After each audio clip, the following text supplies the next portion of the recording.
somewhere along the way, someone decided that spiritual stories were supposed to be about people who had already arrived. Not true. The stories that have survived 2,500 years of Buddhist tradition are about people in the middle of everything. Afraid, grieving, guilty, wanting what they couldn't hold, alone in ways that couldn't be explained to anyone. People exactly like the one listening right now. Buddhism has a name for this place. The human realm. The only place where the full range of what a life can carry, from fear to liberation, is available in a single lifetime. 25 of those lives are ahead of you. 25 different kinds of human struggle. 25 different doors. These are not stories about enlightened people. They are stories about what it means to be human. About what we find in ourselves when everything else has been taken. We begin with a man who walked toward what frightened him most. Wherever you are right now, this is for you.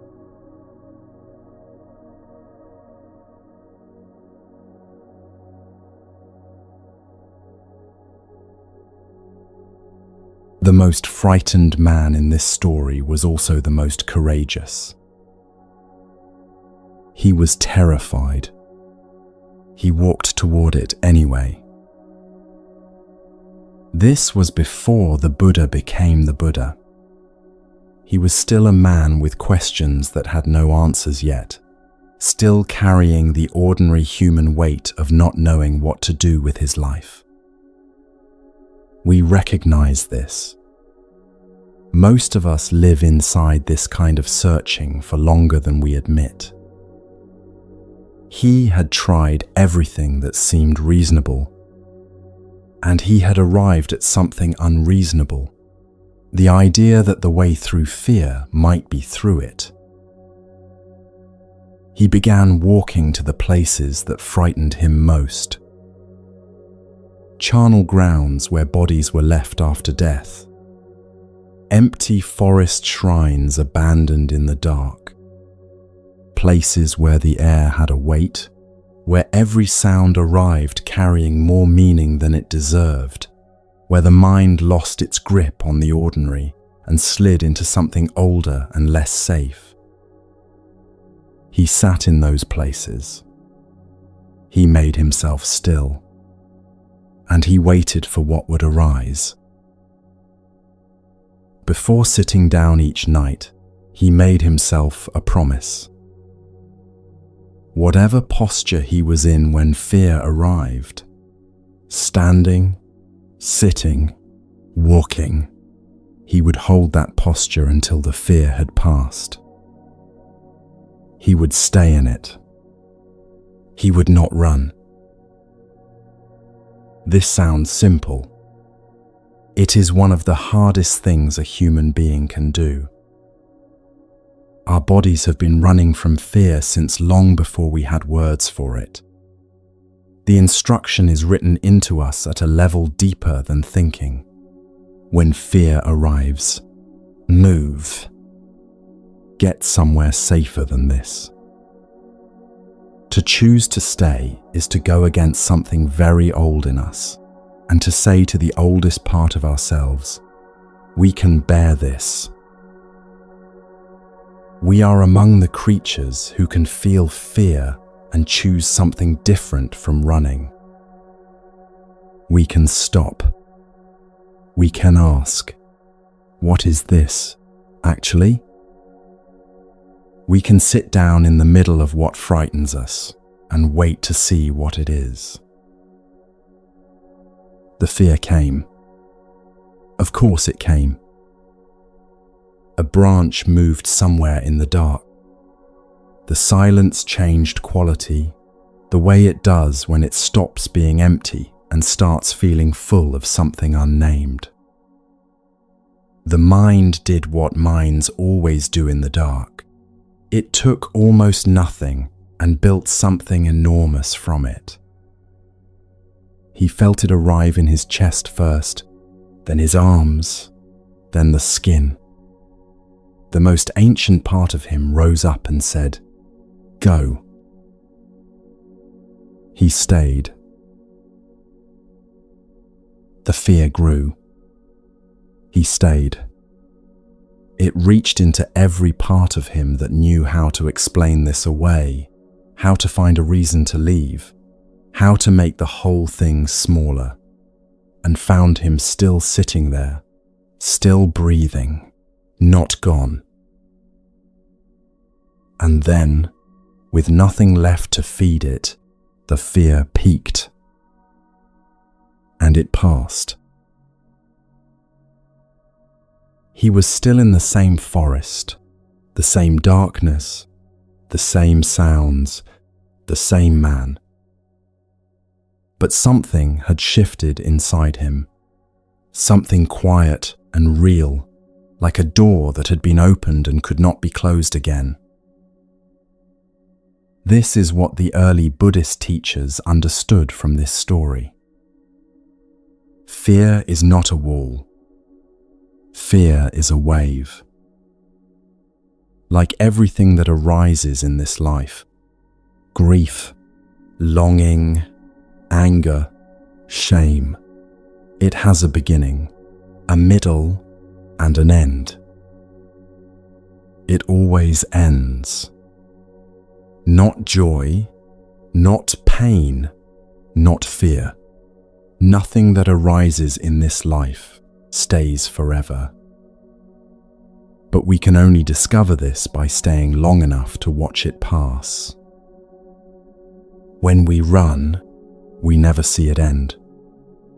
We carry only the memory of it beginning. And so it seems to have no end.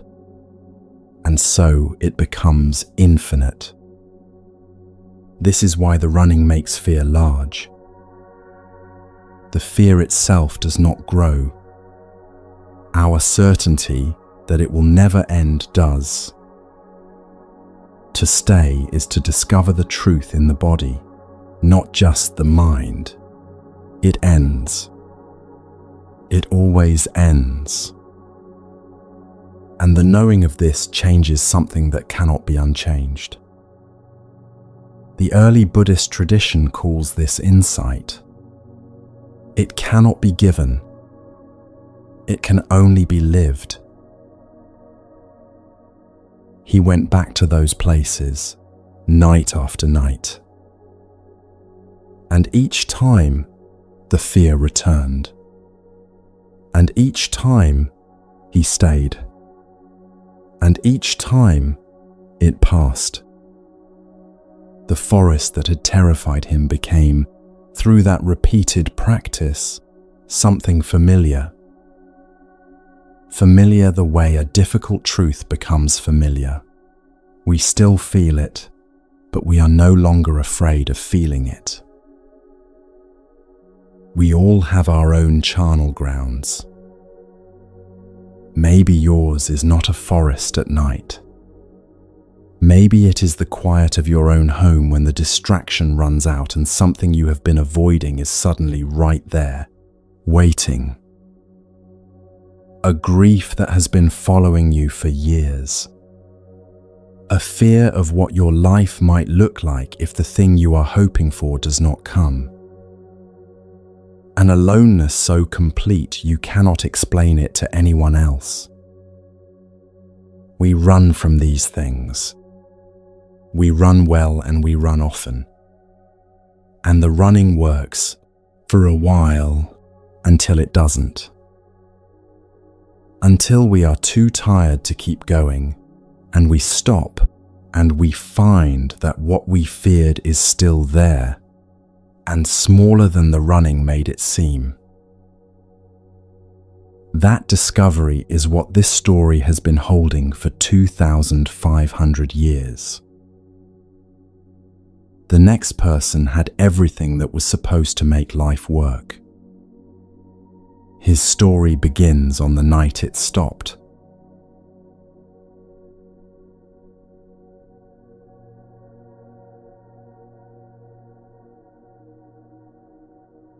He had everything. That is the part worth pausing on. Not that he lost everything, but that he had it, all of it, and still woke up in the dark crying out.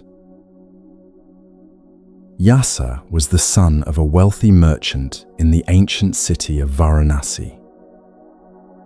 His family had the kind of wealth that arranges itself around you like architecture. 3 houses, one for the cold season, one for the hot, one for the rains. Servants who anticipated what you needed before you named it. Musicians who kept sound between you and silence. Dancing girls whose entire purpose was to make sure you were never left alone with yourself. The early texts say Yasa was plunged in pleasure. This was not a metaphor.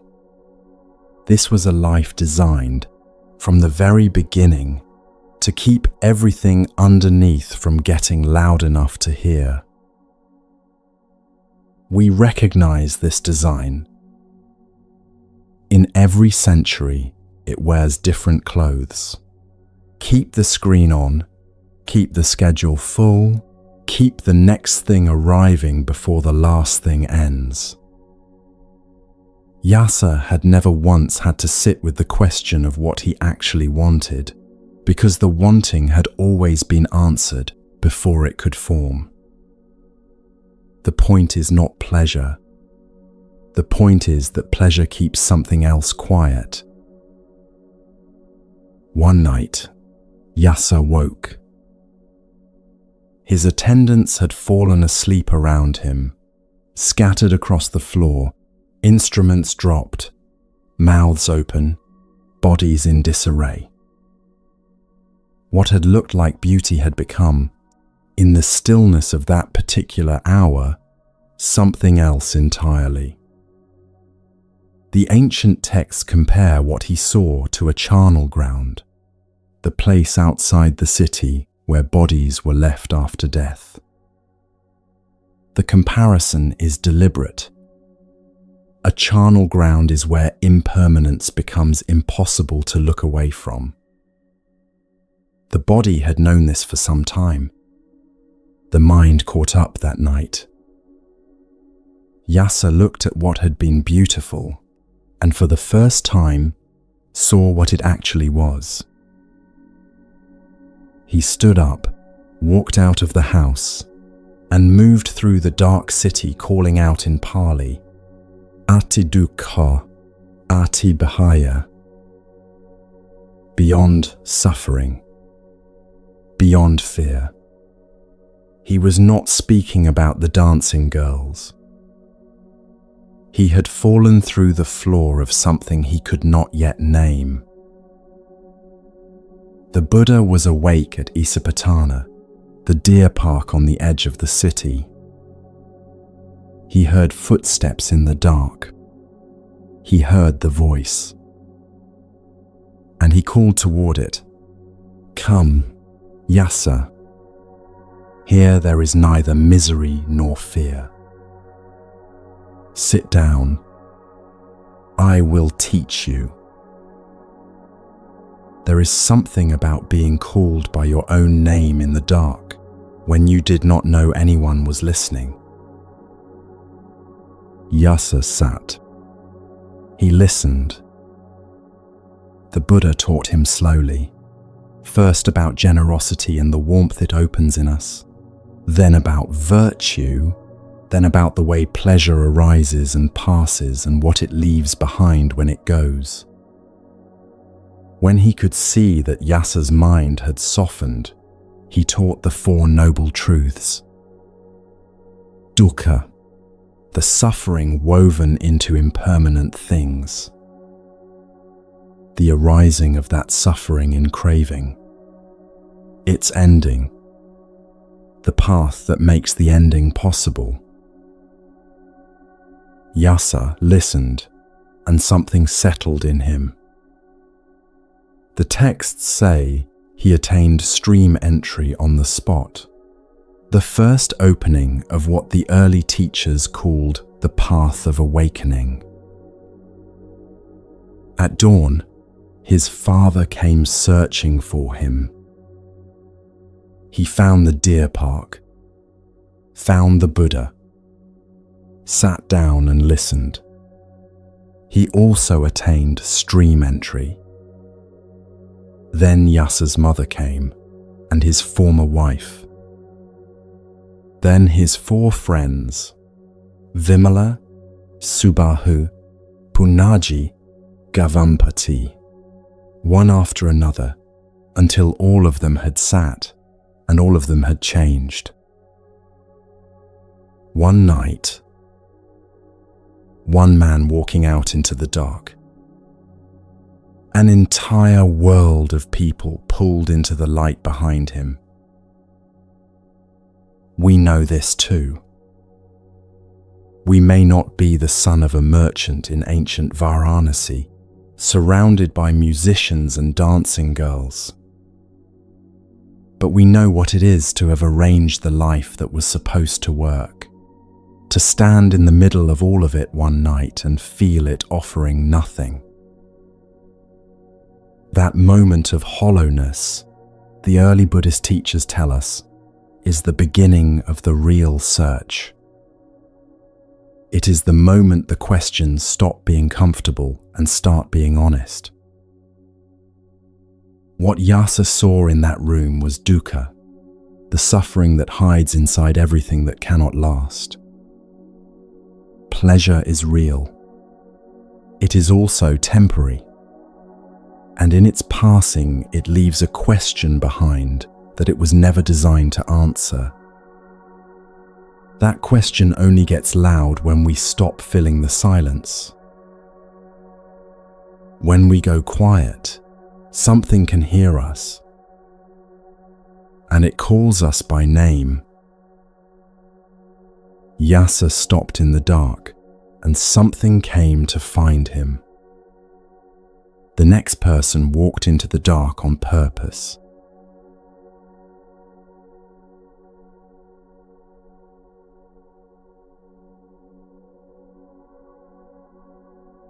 He asked the Buddha for the most difficult assignment available. That is not how most of us make requests. Most of us ask for the easier path, the calmer room, the people who are less likely to make things hard. We arrange our lives, quietly and over time, around the hope of not encountering what is worst in other people. Punna had studied with the Buddha for some time. He understood the teachings well enough to know what they actually asked of him. He had sat long enough with his own mind to understand something about how suffering arises and how it passes and what it feels like when it no longer has as much to grip. And when the time came to choose where he wanted to go and share what he had learned, he named a place called Sunaparanta. Sunaparanta was known throughout the region, not favorably. The people there had a reputation for being rough, quick to anger, dangerous to those they did not trust. Travelers passed through quickly. Teachers did not go. The Buddha listened to the request. Then he asked a question. Punna, the people of Sunaparanta are fierce. They are rough. If they insult you, speak badly of you, abuse you with words, what will you do? Punya said, I will be grateful. At least they did not throw clods of earth at me. And if they throw clods of earth, then I will be grateful they did not use sticks. And if they use sticks, then I will be grateful they did not use weapons. And if they use weapons, then I will be grateful they did not kill me. The Buddha paused. He asked one more question. And if they kill you, punna? Punno did not hesitate. Then I will be grateful. There are people in this world who are so overcome by shame or despair that they take their own lives to escape the burden of the body. The people of Sunaparanta would have freed me from that burden without any effort on my part. I will be grateful. The exchange is in the Pali texts exactly as it is. No commentary is added. No softening. The Buddha heard Punno's final answer and said, "Well done. Having gained this patience, you may indeed go to Sunaparanta. Go." Punno left. He walked to that frontier province with no guarantee of how he would be received. He did not arrive to welcome. The texts do not tell us what the first encounters looked like, or how long it took for something to shift. What they record is that he taught through one rain season, the 4 months of the monsoon, when traveling teachers stayed in one place. By the end of it, 500 people had taken refuge in the teachings, and the first monastery buildings had been raised in the province. One person, one season, 500 doors. We do not know what those months looked like in practice. Whether hostility arrived and, in meeting him, softened before it could fully form. Whether something in the way he sat with people whose lives had made them sharp and guarded created a kind of safety that had not been available there before. We do not know. The texts preserve only the result. We are left to imagine what grew quietly in between. Most of us do not have a Sunaparanta on a map, but most of us have one somewhere in our life. A person who is difficult in the particular way that only this person is difficult. A situation that has asked for more patience than felt fair, that has taken more than it has given, that keeps returning no matter how carefully it has been arranged away. Perhaps a relationship that has cost years. A workplace that carries a kind of low-level hostility no one names out loud. A version of a conversation that keeps happening with the same person in slightly different clothes. The temptation is always to go around it. This is often wise. Knowing when to step back is its own kind of intelligence. But Punno's story holds a question that is separate from whether to engage. It is about what we carry when we do. Think of a moment when you knew something difficult was coming. A conversation you could not avoid. A person you were going to have to face. Most of us feel the narrowing before we even arrive. The body tightens. The mind rehearses everything that could go wrong. We brace against what has not yet happened. Punna walked toward Sunaparanta with no bracing at all. The danger was real. He knew it. And something in him had already made its peace with every version of what that danger could become. This is what the early Buddhist teachings call equanimity. Not the flatness of not caring, not the strength that comes from suppressing what frightens us. Something quieter and harder than either, the settled recognition, arrived at slowly and through practice, that outer circumstances, however difficult they become, cannot reach the deepest part of what we are. Punna had not become someone who felt nothing. He had become someone who had stopped organizing his peace around the hope that difficult things would not arrive. His groundedness did not need the people of Sunaparanta to choose kindness. It was not waiting for anything from them at all. Most of us discover this in smaller doses. A difficult conversation that ended better than expected. A situation that felt unbearable until, at some point, it wasn't. The slow gathering of evidence that we are more durable than we thought. The Buddha tested Punna 5 times. Each question was the same question in a harder form. Is your peace real, or does it only hold when circumstances cooperate? Punna answered 5 times. Each time, the answer was the same. Real. There is something in that for anyone who has ever had a person in their life who seems designed to test them. The person who never quite arrives at reasonable. The situation that never quite resolves. Whether they intend it or not, they are asking the same question the Buddha asked. Is your peace real?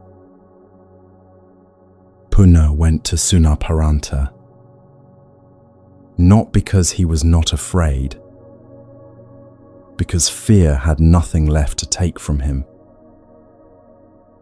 In another room, 32 of the wisest minds in the tradition had each offered their most beautiful answer, and the one that silenced them all made no sound.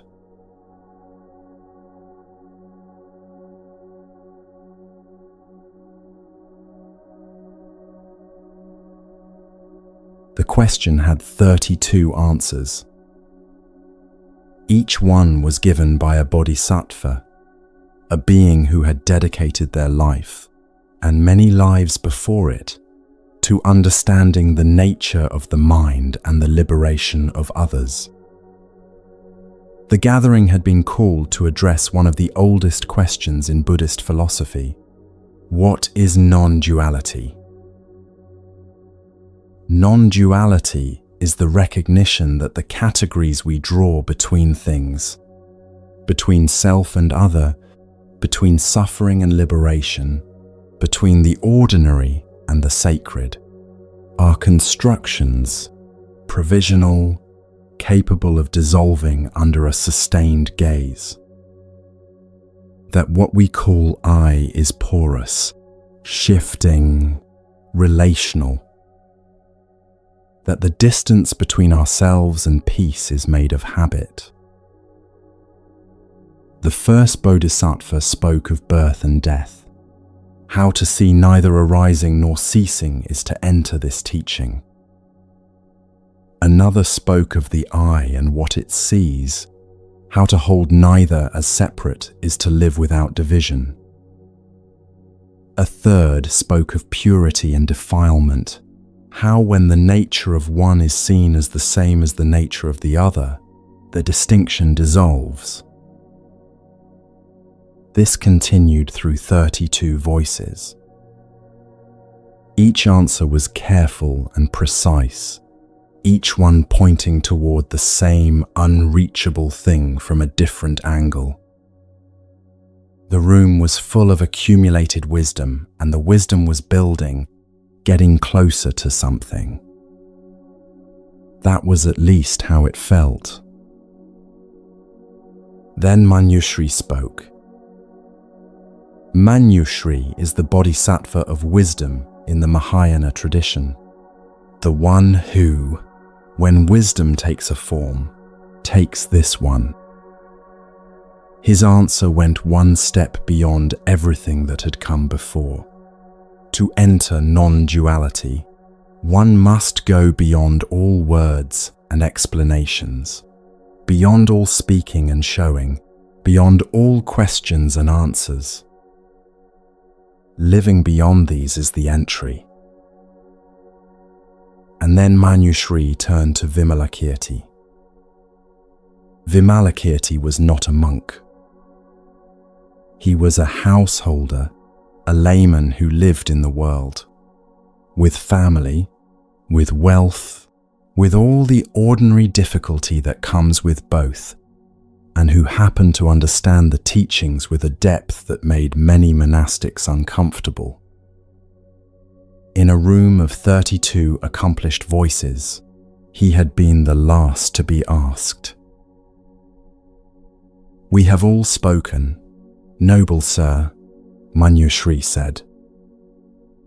"Now it is your turn. How does a bodhisattva enter the teaching of non-duality?" The room waited. 32 answers had already been given by the wisest people in the gathering, and the most unexpected person in the room had not yet spoken. Vimalakīrti said nothing. The text records that the silence held. Not long in clock time, long in the way silences hold when the right person is holding them. Manjushri spoke again. "Excellent. This truly is the Bodhisattva's entry into the non-dual teaching. No letters, no words, no showing, no knowing." And there was nothing left to add. What happened in that gathering has been told and retold for more than 1,500 years. The story spread across Buddhist Asia because of a quality it had that longer and more elaborate teachings rarely achieve. It could be told in a single breath. A layman's silence, given once, said what 32 masters had not quite managed to say. 32 beautiful answers, and the one recognized as the highest made no sound at all. Why could it only have been silence? Because the moment you describe non-duality, you have already created a duality. There is now the one describing and the thing being described, the speaker and the spoken of. Every answer in that room, however beautiful, was itself a demonstration of the very separation it was trying to dissolve. Vimalakīrti's silence had no edge to it. It was the thing the question was asking for. The Mahayana teachers have a name for what happened in that room: the thunderous silence. Not the silence of having nothing to say, but the silence of something so complete it has no edge left to name. We have tasted something like this ourselves, in small doses. The pause after a long argument when the fighting stops and something unfamiliar settles. The moment we stop rehearsing a difficult conversation and the room suddenly becomes quiet in a different way. The end of a long exhale when the questions are still there but have temporarily stopped demanding answers. These are brief, and they pass quickly, and most of us do not recognize them as anything other than tiredness. They are small versions of what Vimalakīrti's silence was pointing toward. We are probably not Vimalakīrti. We are likely still somewhere inside our own 32 answers, cycling through the explanations we offer ourselves for why things are the way they are, still searching for the formulation that will finally settle what has not yet settled. For years, some of us, for decades, the same questions returning, the same loop of reasoning, the same hope that this time the answer will hold. What this story offers is permission to set the question down for a moment, without having answered it. To let what is unresolved rest without forcing it toward resolution. The peace we are looking for does not live at the end of the answering. It is here, in the pause, in the breath before the next thought, in the small clearing that opens when we stop, for a moment, filling the silence in. A different kind of wait was waiting, one built in the mind from a moment that was never quite what it seemed.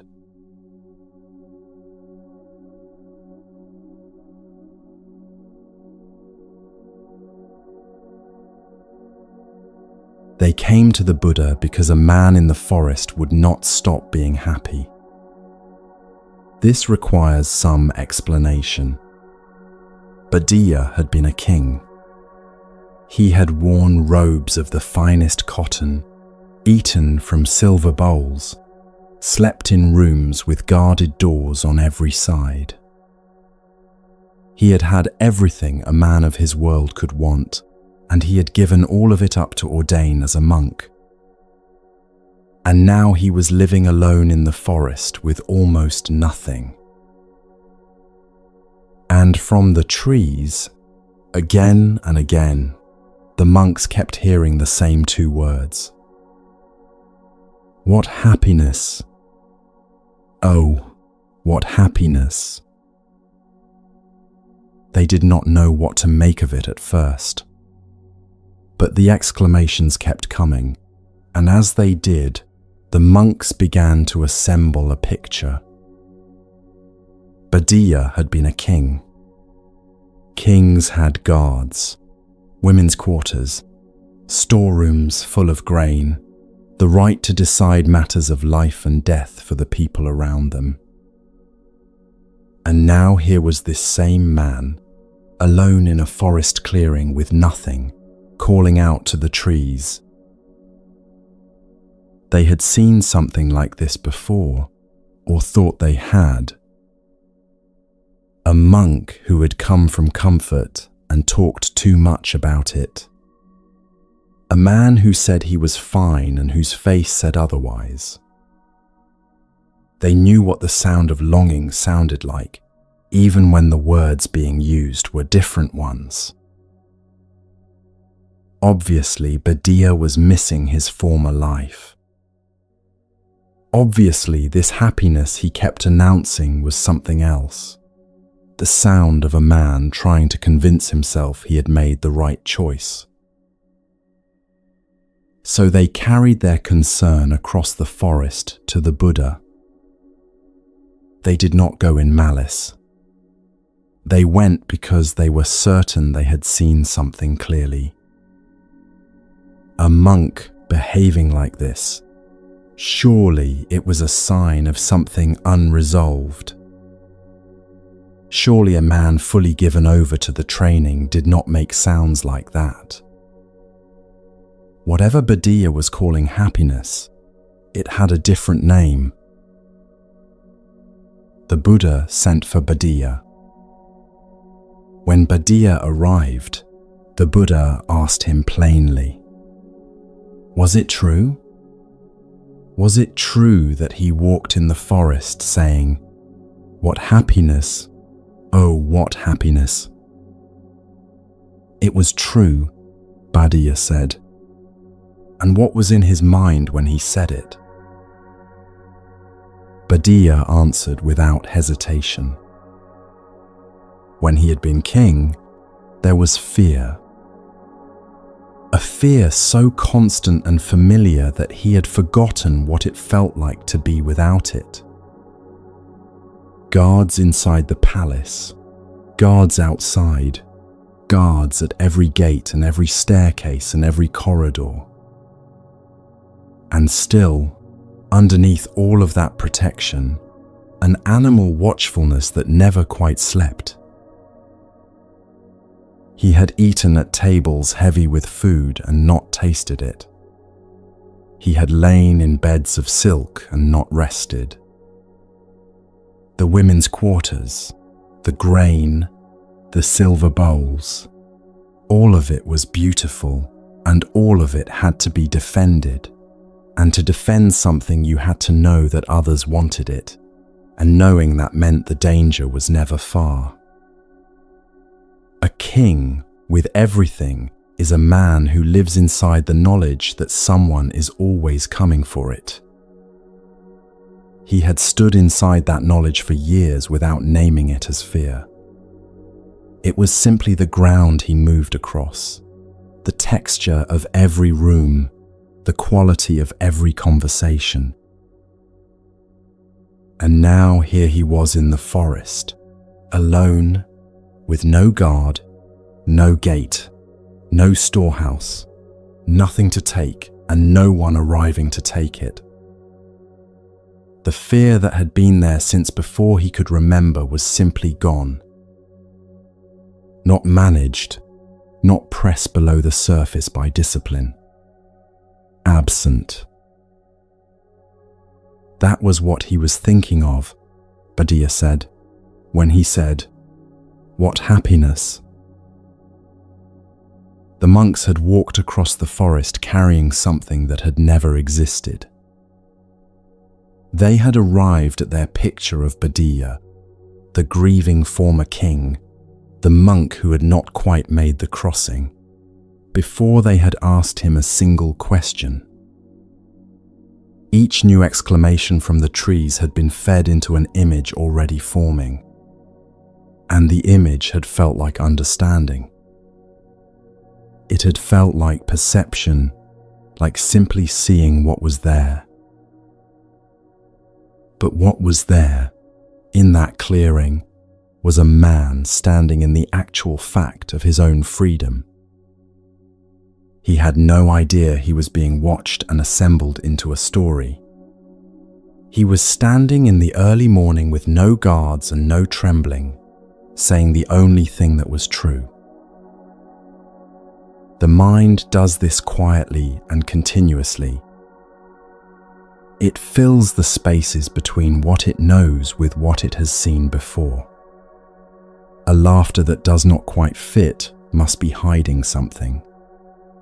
A contentment in someone you know to be struggling must be fragile, or forced, or a sign they have not yet faced what they are carrying. We do not notice the construction because it arrives already completed, already certain of itself. It has the weight of truth. It has the texture of simply knowing.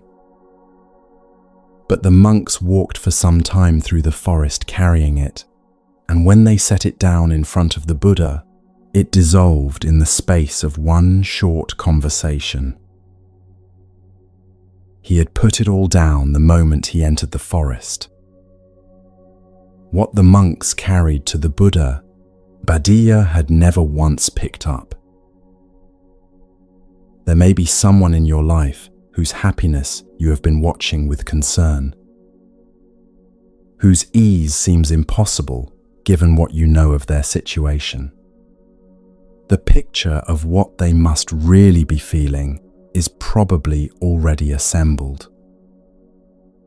It might be worth asking how much of that picture belongs to them and how much has been yours to carry all along.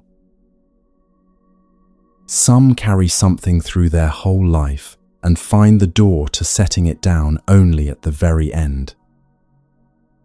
The next story is about a man who had a very good reason, every single year, to wait until tomorrow.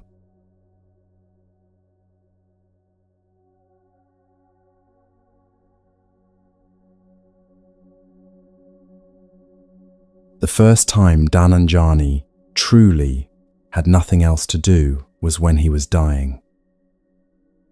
He was a Brahmin, a man of some standing, known to the Buddha's community and known for something specific. He was always about to begin. There was no one who doubted his sincerity. The teachings mattered to him. He said so often, and he meant it. He simply had, at any given moment, a very good reason to wait a little longer. His family required him. That was true. His household would not run without his attention. Also true. He served the king, and the king's work was not something he could set aside on a schedule of his own choosing. Also true. Later, then, when the children were grown, when the debts were cleared, when the season turned, when things settled. Things did not settle. This is the thing about things. They do not settle. One obligation clears and another arrives to take its place. The children grow and bring grandchildren. The debts clear and new ones form. The seasons turn and return, and each one arrives with its own legitimate demand, its own good reason, its own pressing need that says, just not yet. Each year, a new reason arrived. The reasons were different in texture, but the same in shape. Something needed handling first, and then the practice would have its proper time. One year, it was the household. Another year, it was the work he did for the king. Another year, he could not have said clearly what it was, only that the moment had not quite arrived yet. This is what makes Dhananjani's story difficult to sit with. The reasons were not false. Each one was real. He was not lying to himself, and he was not a lazy man. He was a man doing the best he could with a life that genuinely asked a great deal of him. The practice kept getting placed just over the horizon of the next thing that needed handling. Most people who hear this story recognize it. Not from the outside looking in, from the inside. When Sariputta arrived at his bedside, Dhananjani's body was failing. He was in pain, the breath coming with effort. Sariputta asked him gently, "How is it with you, friend? Is it getting better or worse?" "Worse," Dhananjani said. "Getting worse." Sariputta did not fill the room with consolation or regret. He asked Dhananjani if there was anything left in him that could turn toward a practice. Dhananjani had heard these teachings before. He had been to gatherings where the monks spoke, had sat in the company of people who were practicing, had felt something stir in his chest at the words and thought, "Yes, when the time is right. He had thought this many times. There was still something left in him. Sariputta taught him a meditation on boundless goodwill, the cultivation of a heart that extends itself outward in all directions, without holding anything back, without drawing a border around who is included and who is not. It begins simply, a wish extended to all beings without exception. May they be well. May they be at ease. May whatever they are carrying find some rest. And then the same wish turned inward, to the one practicing. The heart that had been given over to others for a lifetime turning, in this last hour, to include itself. Dhananyani practiced. What happened next, the text records without drama, simply as fact. Dhananyani attained the Brahma realm. A genuine rebirth in a good and wholesome state. Real. Not imagined. Something actually arrived in the last room of his life, from a practice begun when there was almost no time left to begin it.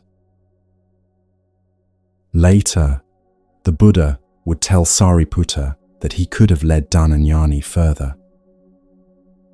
If Sariputta had pointed toward the deeper liberations, Dhananyani might have reached them. The ground in him was fertile, right at the end. He was capable of more than was offered. This means the delay cost him something. The teaching holds that clearly. A life of postponed practice is a real cost.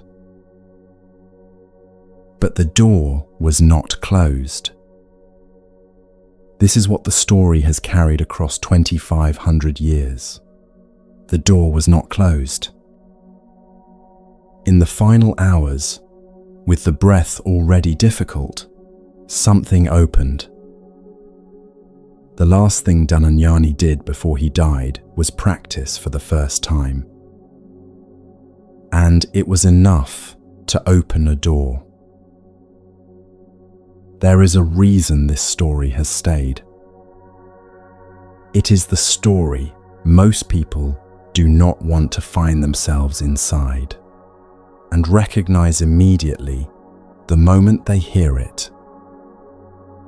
The ones who hear themselves in Dhananyani and wonder, is the door still open for me? The answer the teaching gives is, yes. Delay has its cost, and the teaching does not pretend otherwise. But right now, in whatever moment this is, the door is still here. Later can become now even when later has almost run out. The turn is always available. Dhananyani waited his whole life and found something real in the final hour. The story that follows moves at a different speed entirely.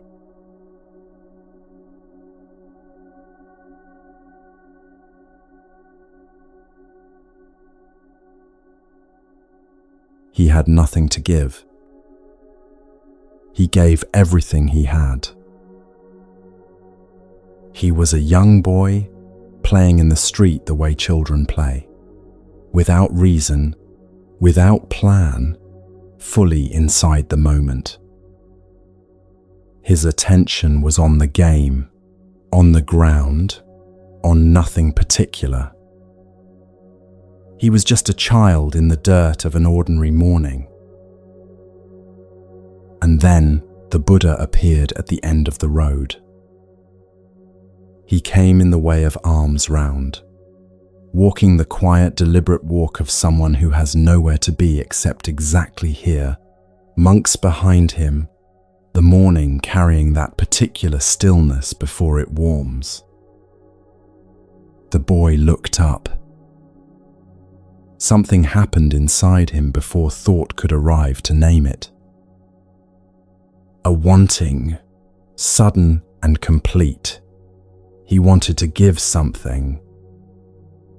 It filled him the way a feeling does when it arrives before the mind has had time to complicate it. He looked at what he had. Nothing. No food, no flour, no cloth, no coin, nothing prepared, nothing ready. He was a child who had come outside to play, not to make offerings to anyone. What he had, all he had, was the street itself, the ground beneath his feet, the ordinary dirt of an ordinary road. He bent down and scooped up a handful. He shaped it in his palms the way you would shape a gift, cupped and careful. In some place deeper than thinking, he imagined it as grain. He imagined it as something worthy. The procession was still moving. He ran to the front of it and held out his hands. He stood there. The monks continued past on either side.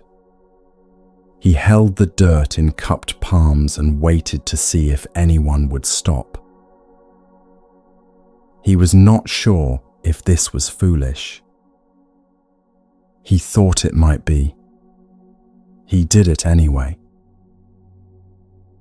What the Buddha did next is the teaching. He stopped. He accepted the offering. In the way you receive a genuine gift, not as a courtesy or a kindness extended to a child, but as a real offering from a real giver. He took the dirt into the alms bowl with the same unhurried attention he brought to every offering on that road. He received it as he would have received rice from the house of a king. Then he walked on. The boy stood there with empty hands. Something in him was not empty. He had given the only thing he had, and it had been received as though it were exactly enough. What the tradition records next takes a longer view. According to the Ashoka preserved in the northern Buddhist tradition, that moment planted something across lifetimes.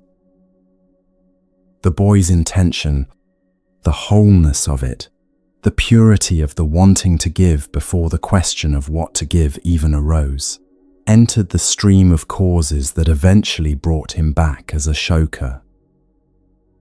A king who built hospitals and rest houses across the subcontinent, who sent the teachings out by messenger and carved them into rock, who planted trees along roads so travelers would have shade, whose edicts are still legible on stone after 2,500 years. All of it downstream from a handful of dirt. This is what the teaching on generosity inside early Buddhism actually says. Generosity is a quality of the mind before it is a quality of the gift. The measure lives entirely in the wholeness with which something is given. Think of the difference between giving someone your full attention and giving them half of it while wondering if they deserve it. The second is not generosity with a qualifier. It is something else wearing generosity's clothes. An offering from a full heart, even if what leaves the hand is almost nothing, lands differently than something valuable given from obligation or performance. The intention is the offering. Everything else is wrapping. The dirt was the finest thing the boy owned, because it was everything he owned. He held nothing back. Most of us are waiting to have something worth giving. Waiting until we have healed enough, understood enough, become enough. Until the thing we offer will not embarrass us. And so we hold back what we actually have, right now, in favor of something we have not yet become. The heart knows what it wants to offer. The mind keeps finding reasons to wait for better conditions. The handful already in our hands, already real, still waiting to be given. The boy did not wait. He gave what was in his hands, and it was received as though it were the finest thing he owned. Because it was. The boy walked away with empty hands and something he had not carried in. The story after this begins in the opposite place.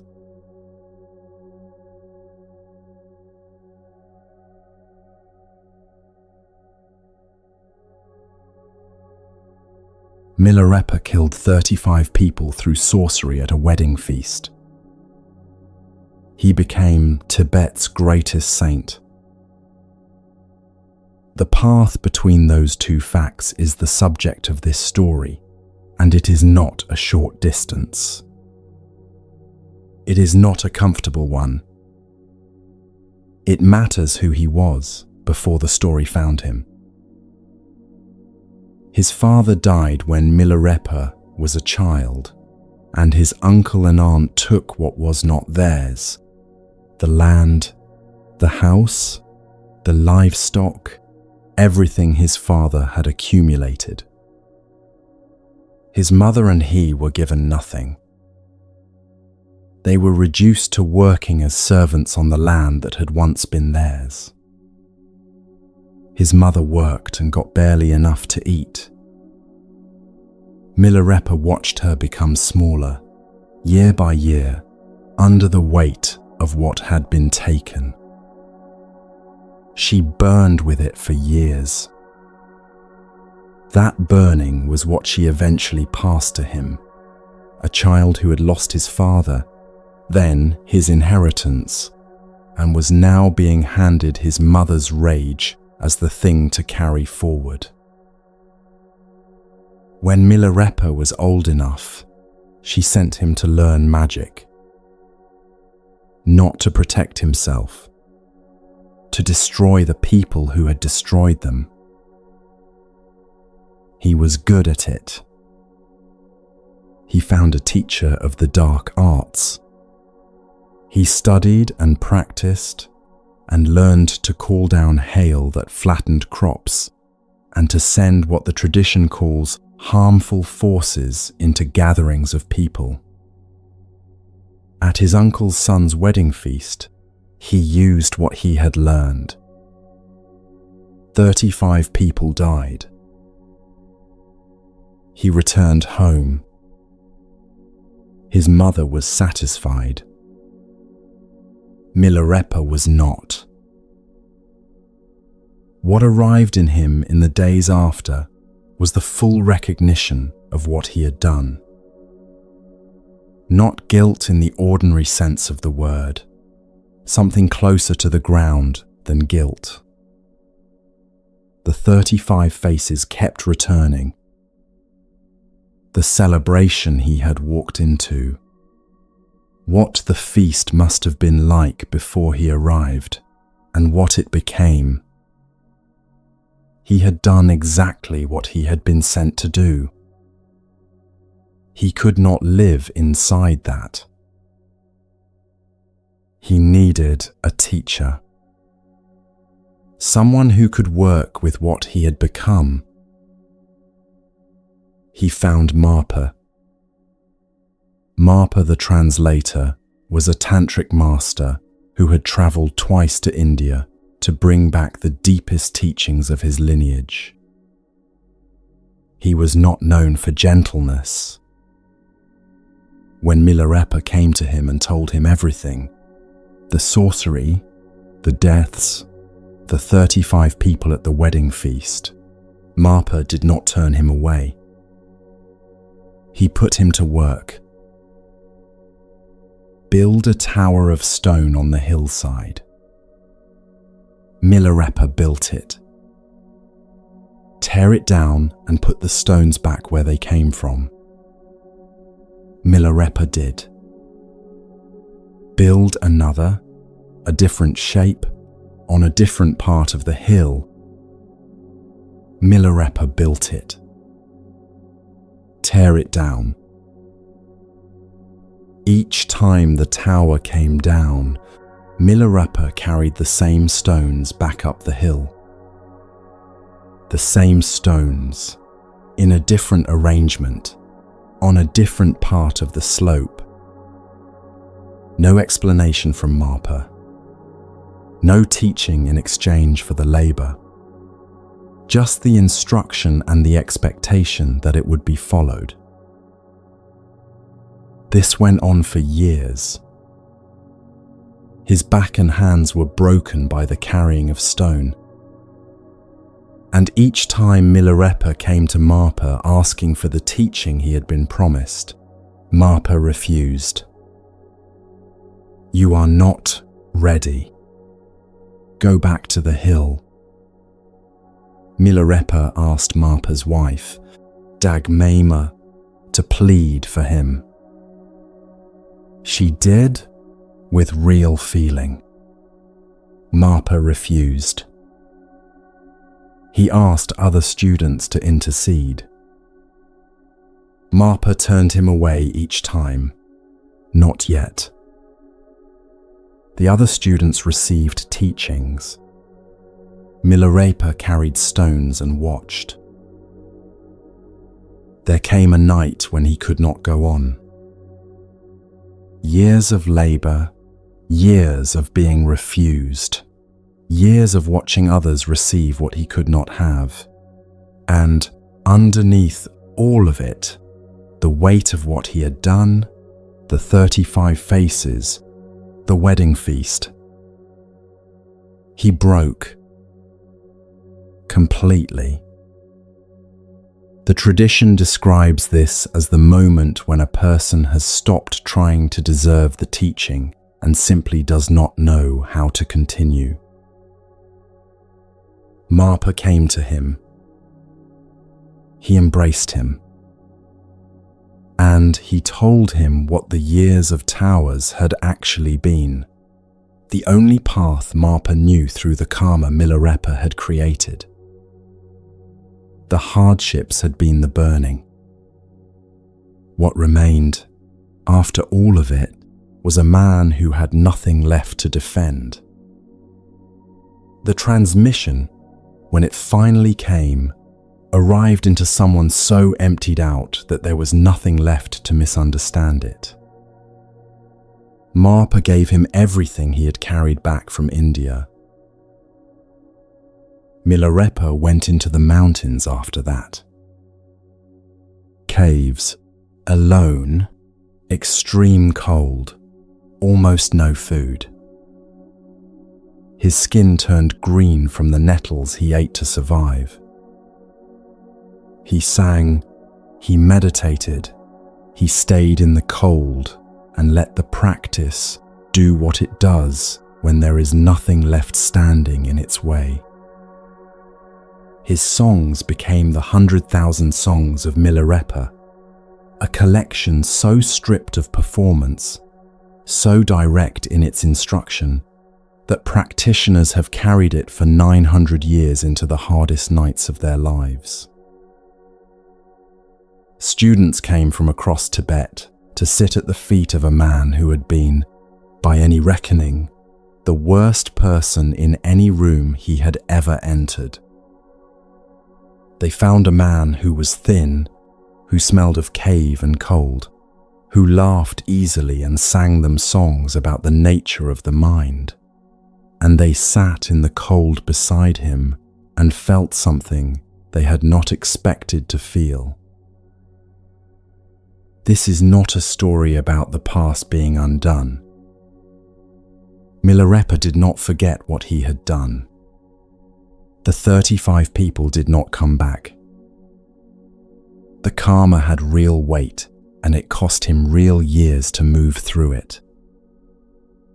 The tradition holds the cost plainly, and it holds the path. Both things are true. The damage was real, and the path remained open. The tradition is speaking to the people in the back of the room, the ones who arrived certain that whatever is being offered could not possibly include them. The tradition offers Milarepa as evidence, a demonstration of what the path can do when a person stops protecting themselves from it. He is held up as proof that the door is open in a way that does not make exceptions based on what someone has done before. The path simply asks, are you willing to carry it all the way through? What you have done is in the past. The path is here. Milarepa walked the longest road in this story. What comes next is a much shorter journey and a much older door.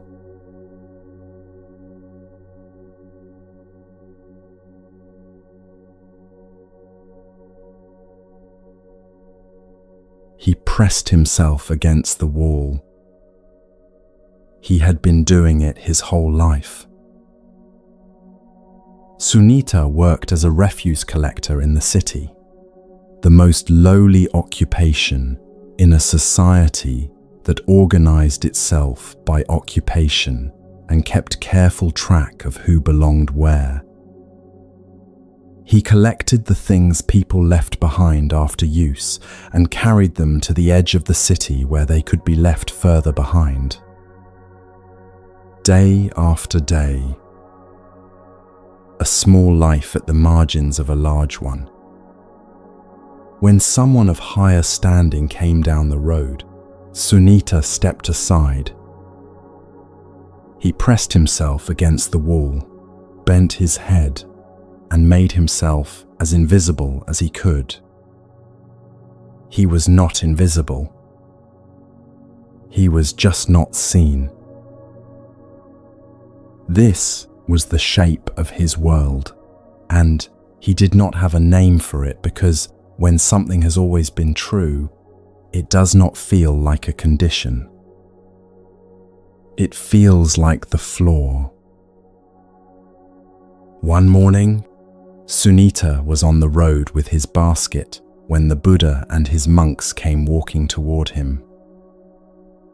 Sunita did what he always did. He stepped to the side. He pressed himself against the wall. He bent his head. He tried to take up as little space as possible. The Buddha kept walking. Toward him. Not past him. Not around him. Toward him. The Buddha stopped in front of Sunita. He looked at him directly. He asked about his life. He sat with him there by the wall in the early morning and listened to what Sunita had to say.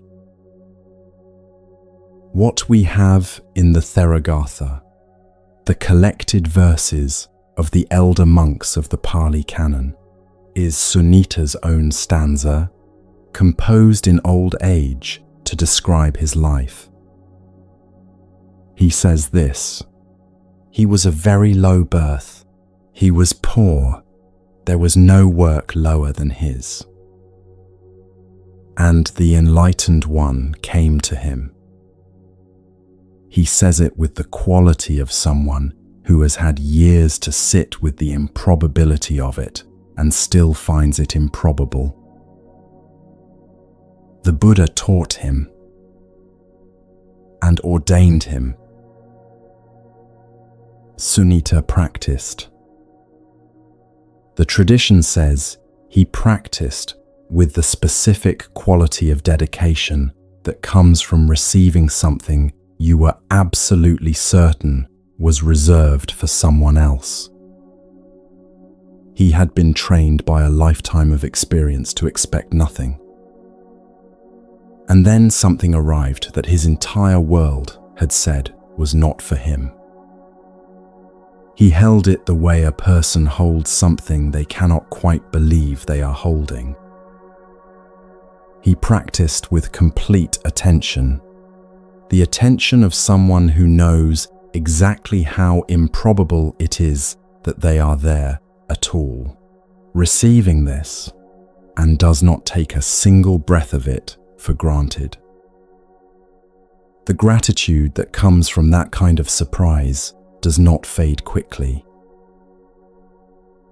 He attained arahantship, full liberation.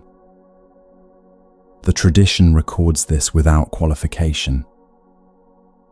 The same word used for the monks who came from the highest families, who had studied their whole lives, who had access and teachers and resources Sunita had never touched. The same word, the same arrival. What followed is something the tradition records because it contains a particular kind of teaching. Kings, nobles, people who had spent their lives looking past the refuse collectors of the city, these people now bowed in Sunita's presence. He received their bows as someone who remembered exactly where he had been when the Buddha found him, pressed against a wall, trying to disappear. The world that had made him invisible had not changed its nature. Only his relationship to it had. He remained simple. Liberation did not make him grand. It made him more plainly what he already was, without the part where he pressed himself against walls. There is a question this story asks that is worth sitting with. Sunita was told by every structure around him that the spiritual path was not for people like him. The life he had was the life he was given, and he had never been offered reason to imagine any other. He was taught to step aside, and the teaching was so consistent and so complete that it had become invisible to him. It had become what he thought he was. The assumption had been repeated so often it had the texture of fact. The Buddha walked toward him anyway. The path does not assess eligibility. It does not weigh the accident of birth, or occupation, or the specific texture of what you have been told about yourself. The door does not carry that kind of lock. The lock Sunita carried was made of assumptions, the long patient accumulation of being told his place, so consistently and from so many directions that it had come to feel like truth. This is what the teaching asks us to look at, what we have accepted as permanent that was never anything more than the convenience of someone else's world. Who told you that you were not the right kind of person for this? Sunita was told the same. The Buddha walked toward him anyway. Sunita pressed himself against the wall, and the Buddha walked straight toward him. The wall in the next story is made of questions.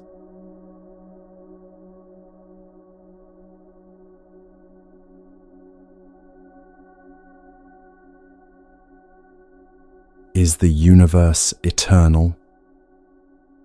Does the self survive death? Is there a self at all? Vimalakīrti had been asking the Buddha these questions for years, and the Buddha would not answer them. He would not say yes. He would not say no. He would not offer the carefully qualified middle position that might at least give Vimalakīrti something to work with. He simply taught what he taught. Suffering, the arising of suffering, the cessation of suffering, the path. Every philosophical tradition eventually arrives at questions like these. Every serious practitioner meets them in the dark and realizes the comfortable answer they had before starting no longer holds. Is death the end of everything, or the beginning of something else? Is there a permanent self beneath the changing surface of experience? Or is the self itself the appearance? These are not small questions. Vimalakīrti was serious about them, and the silence of the teaching on these exact points had become, for him, unbearable. Vimalakīrti had had enough. He went to the Buddha and said it plainly. If the Buddha would not answer these questions, he was leaving. He had walked away from his previous life. He had sat through years of teaching that circled these questions without touching them. His patience had run its full length. He was owed answers. The Buddha listened to this calmly, and then he asked a question of his own. When you joined the order, did I ever promise to answer those questions? Vimalakīrti had no answer for this. He had not been promised anything of the kind. He had come because of suffering. He had stayed because the teaching was working on him in ways he could sense without quite being able to explain it. But the questions had kept growing as the practice deepened, and at some point they had taken on the weight of something he needed to get through before he could go further. A wall made of questions. The Buddha told him a story. A man is shot by a poisoned arrow. His companions send for a surgeon. The surgeon arrives with the instruments to remove it. The man says, "Wait.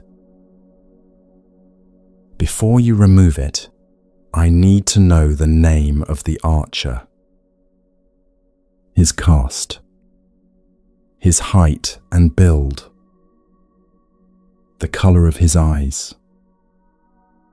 I need to know which village he comes from and which family. I need to know the exact species of wood in the shaft of this arrow, the type of feathers on the fletching, whether the arrowhead was hammered or cast." "The surgeon is here," the Buddha said. "The instruments are ready. Everything needed to remove this arrow from your body is present right now. The arrow can be taken out."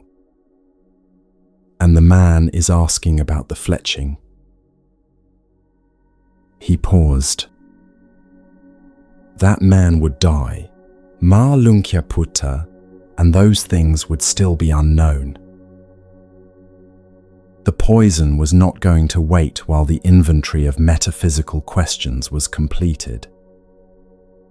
The arrow would continue to do what arrows do to human bodies, regardless of whether the archer's name was discovered, regardless of whether the universe turned out to be eternal or not, regardless of whether the self persisted after death. The man with the questions would die with the questions, The answers, if they existed anywhere, continuing to exist beyond him, unseen. There is a reason this image has survived 2,500 years in the exact form the Buddha gave it. It is not subtle. It is precise. The arrow is suffering, the specific distress that brought Vimalakīrti to the practice in the first place. The questions are what he is using to justify not letting the surgeon remove it. The Buddha is not saying the questions are foolish, or that a good answer would be unwelcome. He is saying they are not prerequisites. The teaching does not ask Vimalakīrti to pretend the questions are not there. It asks him to notice that he has been using them to avoid something that was always more immediate.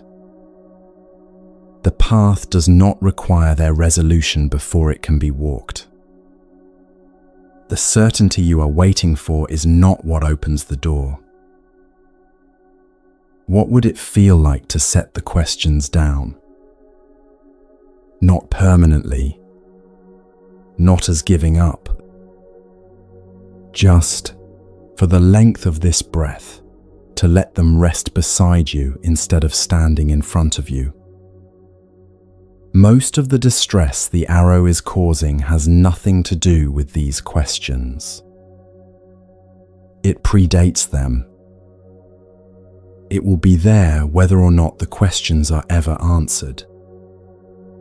This is what the arrow is made of. The raw and wordless sense that something is wrong, that there is pain, that the ground beneath this life is not as stable as you once believed. No answer to a metaphysical question changes that. What changes it is what the teaching points to, the specific practical path of attending to the arrow directly. The tradition does not record a dramatic shift at this moment in the sutta. Vimalakīrti fell silent. He received the teaching. He continued to practice. The questions may have stayed with him. They tend to. What the sutta records is a man who arrived demanding answers and left with permission to practice without them. But what changed shape around those questions was the relationship. From a wall he needed to get through before he could move, to a companion he could carry without needing it to resolve first. What question are you insisting on having answered before you let yourself rest? What if it does not need an answer first? What if the path is here now, regardless of what the universe turns out to be, regardless of what happens after death, regardless of which question you have been waiting to resolve? The arrow needs removing. The surgeon does not need your answer about the eternal universe before picking up the instruments. That is all the certainty the teaching asks for. Some stories begin when someone goes looking. The one after this begins when someone was found.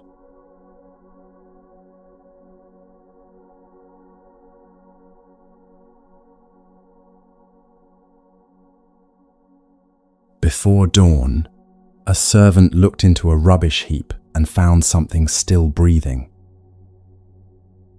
The crows had already begun to circle. That is what made Prince Abhaya stop. He had been leaving the palace early that morning, passing through the edge of the city while it was still dark, when he noticed the birds gathering above a pile of refuse at the road's edge. Not one or two birds. A circle of them, patient and low, the kind that meant something below them had already stopped struggling. He sent a servant to look. The servant came back. A live child, sir. The infant was brought in, cleaned, fed, kept warm, given a name. Jivaka, the alive one, because when they looked, he still was. That name is the whole teaching. Before the prince, before the education, before the medicine and the mango grove and everything that followed, someone looked into the last place and found him alive. That was the beginning of everything. His mother had been a young woman in Rajagaha, unmarried, with no safe way to explain what had happened. In the dark hour before sunrise, she wrapped the infant in cloth, walked to the edge of the city, and left him in the refuse where discarded things went. She was not cruel. She was frightened and trapped, and she could not see another way through what had closed around her. The child could not speak. He could not call out. He could not arrange himself into something easier to find, or signal that he was there, or demonstrate that he was worth the trouble of stopping. The one thing he was doing, breathing, he was doing without any intention behind it at all. And yet the path arrived. Prince Abhaya raised him, and when Jivaka was old enough, arranged for him to study medicine in Takasila under the greatest physician of the age. Jivaka spent 7 years there. He learned what illness looks like before it shows on the surface. He learned how to move toward a suffering body with precision rather than force, how to listen to what the body was trying to say and answer it directly. When he returned to Rajagaha, he could do what other physicians had already given up trying. He healed the king. He healed monks who came to him with fevers and open wounds. He became known across the whole region as someone who could reach in where others no longer went. And through this work, he entered the circle of the Buddha. When Devadatta's followers threw a boulder down the hillside toward the Buddha, and a fragment of stone struck and wounded his foot, it was Jivaka who came to treat it. When the community fell ill, it was Jivaka who arrived. He gave his own mango grove, the Jivakambhavana, to the Sangha as a resting place, so they would always have somewhere to stop when they were passing through. He never ordained. His path was medicine. And through medicine, the people who carried the teaching forward were tended and kept alive. None of this began with a decision. None of it began with a search. It began in a rubbish heap before sunrise, with a servant walking back to the prince to say, "A live child, sir." Buddhism speaks of karuna, the quality that moves toward pain rather than away from it. Most of the time we imagine that quality as something grand, a deliberate turning of the whole self toward suffering. What Abhaya practiced that morning was quieter than that. He noticed the crows. He sent someone to look. He did not decide in advance that what he found would be worth saving. He just looked. What Jivaka's story makes plain is this. Finding does not require the one who is lost to first become findable. The path does not wait for readiness. It moves toward what is still alive. You do not have to make yourself visible to be seen. You do not have to stop being in the dark before something can find you there. You do not have to have earned it first. Jivaka never reached for any of it. The path found him before he had hands to reach with. If the path found a newborn in a rubbish heap before dawn, while the crows were still circling above him, where is it looking right now? Jivaka was found before he had words for any of it. After this, a woman who searched, lost, searched again, lost again, and reached the path only when the world had finally finished with her.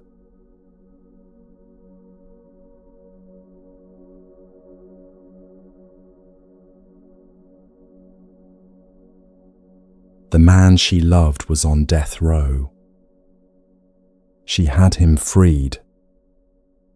He took her to a cliff to kill her. Bada Kundalakesa had been a merchant's daughter in Rajagaha, raised in comfort, sheltered from most of what the city contained. One morning she looked through a window of her family home and saw a thief being led through the street to his execution. Something happened to her in that moment that she could not explain and could not undo. She told her father she would die if he was not freed. Her father bribed the guards. The execution was cancelled. The thief was brought to the house. They were married. He suggested a walk one afternoon, a celebration, the hilltop outside the city where you could see everything spread out below. When they were standing at the edge, she understood what was about to happen. He had seen what her family's wealth could do and wanted it for himself. She was the last obstacle between him and all of it. She asked for one last embrace. He agreed. She put her arms around him and pushed. She survived. She walked down the hill and out of the city and kept walking. What do you do after something like that? What shape does a life take when you have seen what love was capable of, and what it made you capable of? Bada shaved her head with a thorn. She put on the white robes of a wandering ascetic and left everything her family had built behind her. She would travel. She would debate. She would find the understanding that could hold the weight of what had happened on that cliff. She became extraordinary at it. Town after town, she would plant a branch of rose-apple wood at the city gate, a signal to any scholar or philosopher that she was willing to meet them in open debate. Nobody removed her branch. Nobody accepted the challenge and came away standing. She was known across the region as someone whose mind could not be cornered. For years she was undefeated. And still, something was unanswered. Winning does not resolve anything. It quiets the noise long enough to keep moving, gives the mind somewhere to put its energy, keeps the deeper question at a distance long enough to get through another day. But the question remains underneath every victory, unchanged, patient. The cliff was still there every morning when she woke up. She had just learned how to keep moving fast enough that it could not catch her. A victory in debate, a new city, a new opponent, a new night in a different place, and the question stayed one step behind. One day, Buddha arrived in Savatthi and planted her branch at the city gate. A monk named Sariputta walked past, one of the Buddha's closest disciples, widely known as the sharpest mind in the tradition. He looked at the branch. He reached down and picked it up. They sat together and she gave everything she had. Then Sariputta stopped. He reached for a handful of sand and set it down in front of her. He said, "Take away." She sat with it. Take away. Take away from what? She turned it over from every direction she knew how to approach. In years of debate, she had never encountered a question that stopped her. The sand sat there. She could not answer. She asked him to answer it for her. He did. He spoke about subtraction, about the nature of what persists when you remove what is added, about what is left when everything that was picked up is set down again. She listened to the whole thing. Something shifted, not in her understanding, but somewhere beneath understanding. She asked to be ordained. She went to Mahapajapati Gotami, the leader of the women's Sangha, and became a nun. Liberation came not long after. What the story cannot fully explain is what changed in that moment. What a handful of sand and 2 words could do that years of discipline and travel and unbroken winning had not. Every debate Buddha had entered before was a contest she could win on her own terms. Sariputta's question was something else entirely. It was asking her to be still, to look at something as ordinary as dirt in the hand and let it sit there without needing to solve it, to take away without knowing in advance what would remain. Buddhism returns to this again and again. The person who cannot be defeated is very far from free. Winning keeps the structure intact, keeps the self organized, keeps the question from landing. Liberation loosens the structure entirely. These are not 2 points on the same road. Buddha spent years becoming the best at something that was moving her away from what she needed. And the moment she could not win, something became possible that winning had been blocking. Buddha carried a cliff on her back for years. She carried it through every city and every debate and every season of walking. The wandering was her way of staying in motion, keeping the question moving so it could not catch her and settle. Sariputta's sand made her stop. Take away. The practice is not complicated. The practice is to sit with the simplest thing and let it reach you where argument cannot. The cliff does not have to be resolved before you can be free. Freedom is what remains when the motion finally stops. You do not have to win your way out of what happened to you. Buddha tried that for years and the length of the whole country. 2 words and a handful of sand did what years of winning could not. Buddha searched until there was nowhere left to go. What comes next is the opposite direction. A woman the world came toward, instead of a woman who went toward the world.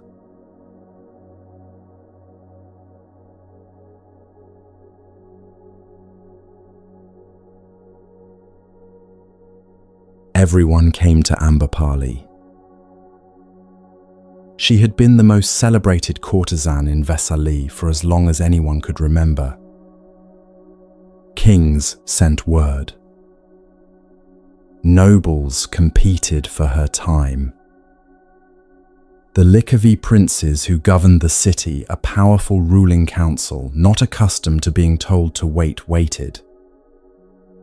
She was wealthy, skilled, admired without reservation, and she moved through the world with the ease of someone who has never had to go looking for what she needed. The world came to her. This was the shape of her life for many years. Not a life of searching or struggle, but a life of arrival, of being the fixed point that everything else moved toward. What she made of that, what it gave her and what it withheld, the poem she wrote much later would make plain. Then the Buddha came to Vesali and camped in her mango grove just outside the city. She went to see him. She drove out in her carriage, entered the grove, and sat down to listen. Whatever she heard was enough to make her invite him and the entire Sangha to a meal at her home the following day. On the road back to the city, she passed the Lichavi princes coming the other way. They were on their way to extend the same invitation.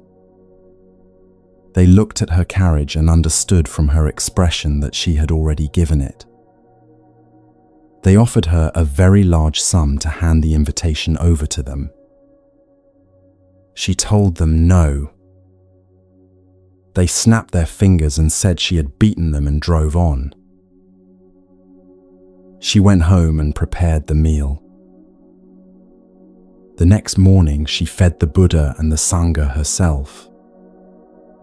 When the meal was finished and the teaching that followed had ended, she stood and offered the grove to the Sangha as a permanent gift. The most celebrated woman in Vesali handed over one of her finest possessions to a group of wandering monastics and sat down again as if this were the most natural thing she had ever done. Something had shifted. Or perhaps it had been shifting for some time without her having the name for it. She eventually ordained. She gave up the carriage, the wealth, the house, the whole carefully constructed life of being the person everyone wanted to be near.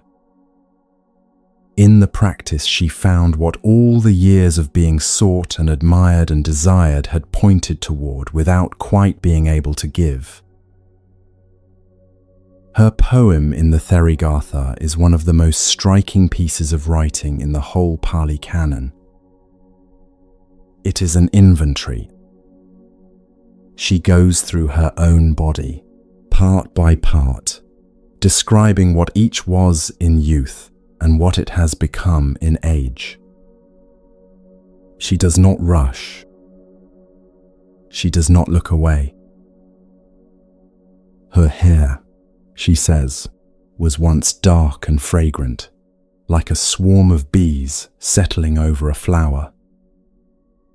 Now it is grey and thin and rough to the touch. Such is this body. The truth speaker says nothing else. Her eyes were once dark and clear, like polished gems set in gold. Now they are dull and sunken. Such is this body.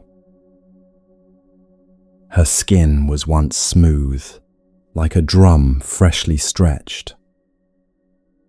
Now it is loose and covered in wrinkles. Her feet, she says, were once soft and smooth as cotton. Now they are cracked and rough. Such is this body. She goes through the whole body this way, without flinching, without sorrow, without asking for any of it to have been otherwise.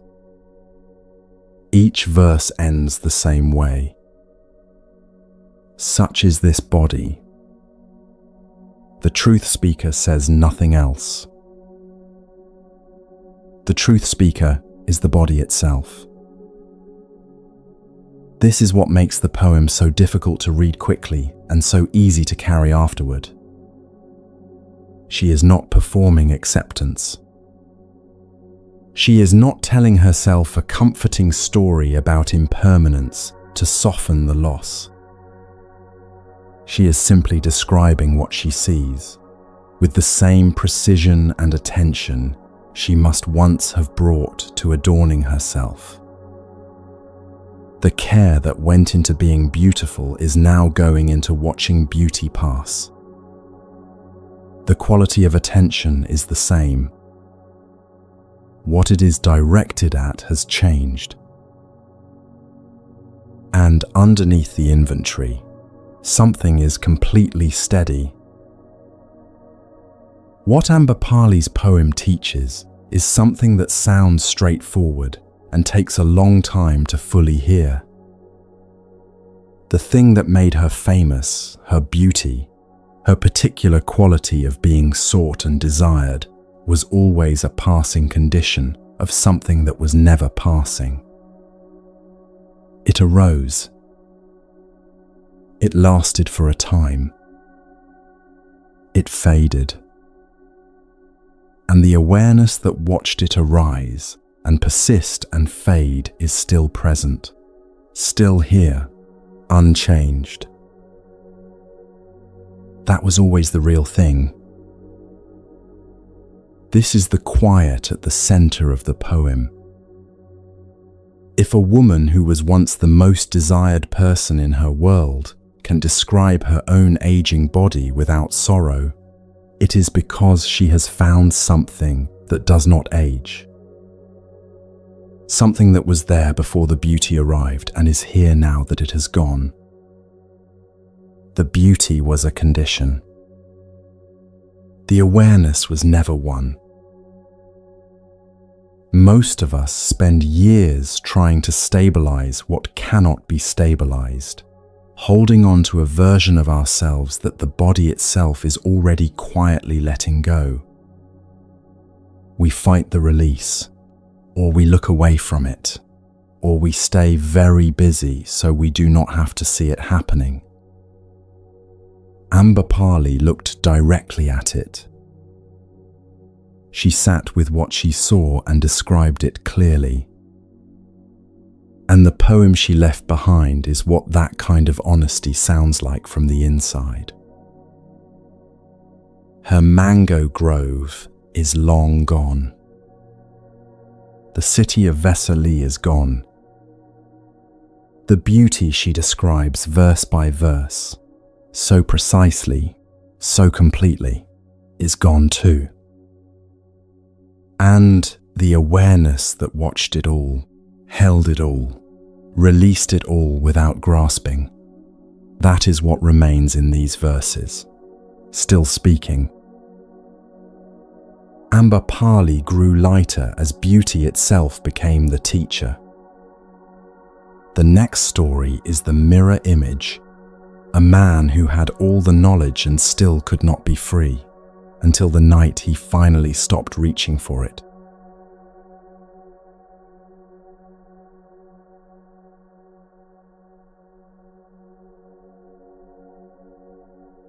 He knew more Dhamma than any monk alive.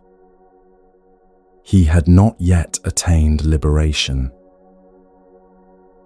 This is the first thing to hold about Ananda. For 25 years he had walked beside the Buddha as his personal attendant, hearing every discourse, watching every teaching, remembering everything. He was the keeper of the word. The other monks came to him when they could not recall what the Buddha had said in a particular place about a particular matter, and Ananda could tell them precisely down to the opening words and the closing words and the question that had prompted it. He was beloved. He was trusted. He was the most knowledgeable monk in the Sangha. If you wanted to know what the Buddha had taught about any topic, at any place, in any year of the 45 years of his ministry, Ananda was the one to ask. And he had not yet attained arahantship. When the Buddha died, Ananda wept. He wept openly, and the other monks found him leaning against a doorpost with his face in his hands. He was grieving, and something in the grief had nothing to do with the loss of his teacher, and everything to do with the recognition that he had been in the presence of the greatest mind he would ever know, and had still not crossed to the far shore. Some time after the parinirvana, the elder Mahakassapa convened the first council. It would be a gathering of the 500 most learned monks in the Sangha, assembled to recite and confirm the teachings before they scattered and the tradition branched. There was one condition for attending. Every member had to have attained full liberation. Ananda had not. Mahakassapa told him plainly.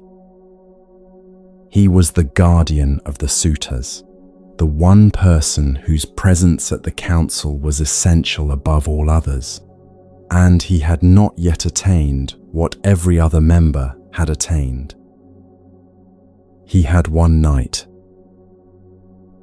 He went to his room. He began to practice. He practiced through the evening. He practiced as the night deepened and the monastery went quiet. He sat in the posture he had held 10,000 times beside the Buddha. He applied the objects of meditation he had heard described in 10,000 discourses. He was not a beginner, not uninstructed, not without guidance. He knew every meditation object the Buddha had ever taught, every sequence, every nuance of instruction. He brought all of it to bear.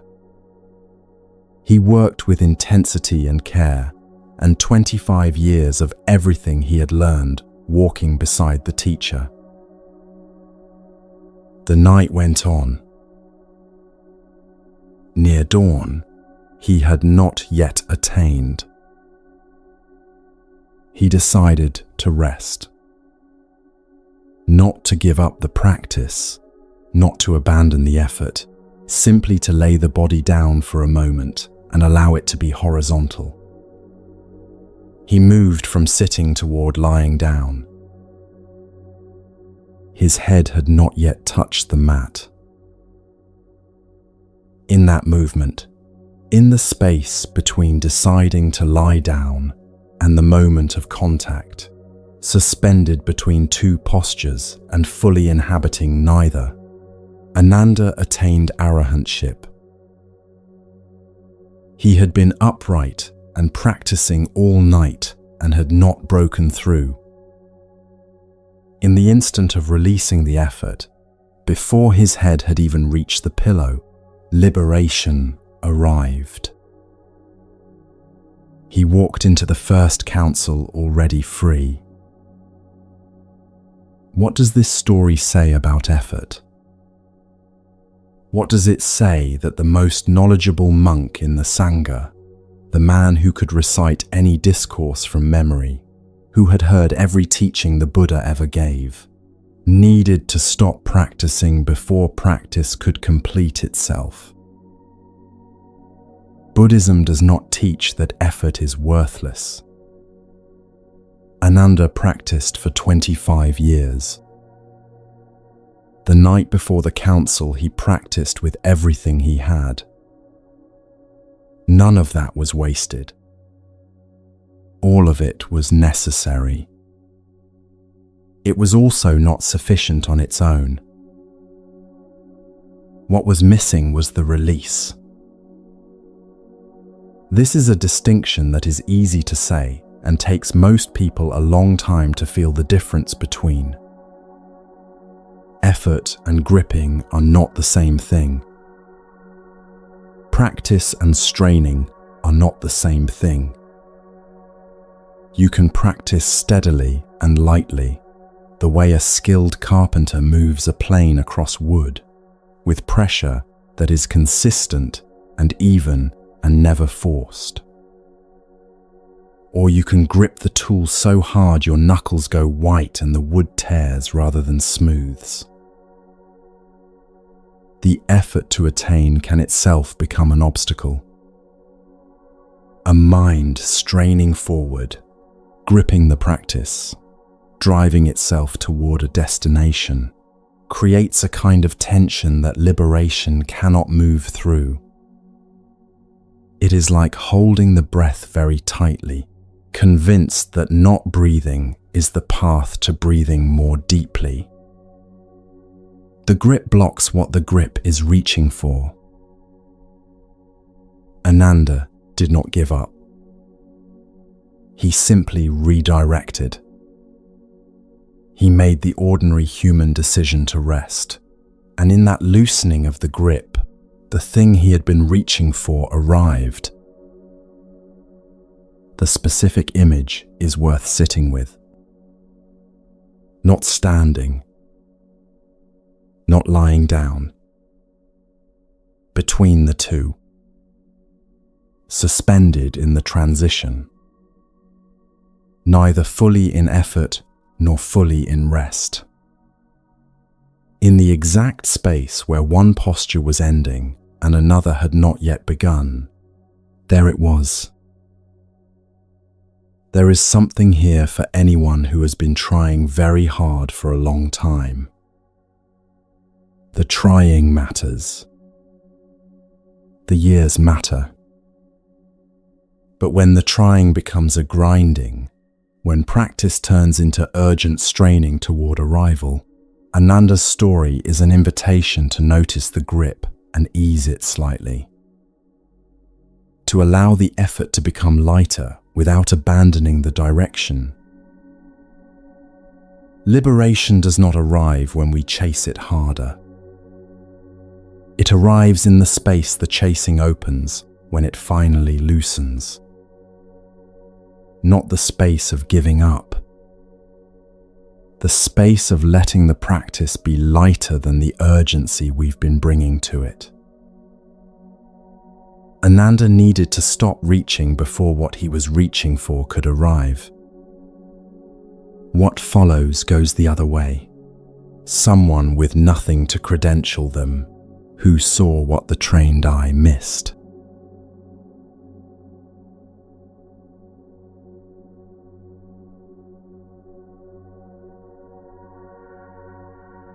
He could not read the verse written on the wall. He understood it more completely than the man who wrote it. Huineng was a young man from a poor family in southern China who had come north to the monastery of the fifth patriarch Hoarding. He arrived with no education, no credentials, and very little except the kind of attention that certain people carry without knowing it is unusual. Hoarding put him to work in the kitchen, pounding rice. He pounded rice. Months passed. The monks studied their texts. Huineng pounded rice and listened to everything around him. The fifth patriarch was aging, and the question of succession had become pressing. He gathered his monks and told them he needed to know who had understood the teaching most deeply. He would transmit the robe and bowl, the symbols of Dharma succession, to whichever monk could demonstrate genuine understanding in verse. He asked them to write what they had realized. The head monk Shengshu was the obvious candidate. He had studied under Hongren for many years, was widely regarded as the most accomplished practitioner in the monastery, and everyone, including Hongren, seemed to assume the succession would go to him. He had given years to formal sitting, to study and recitation, to the kind of sustained effort that shapes a life from the outside in.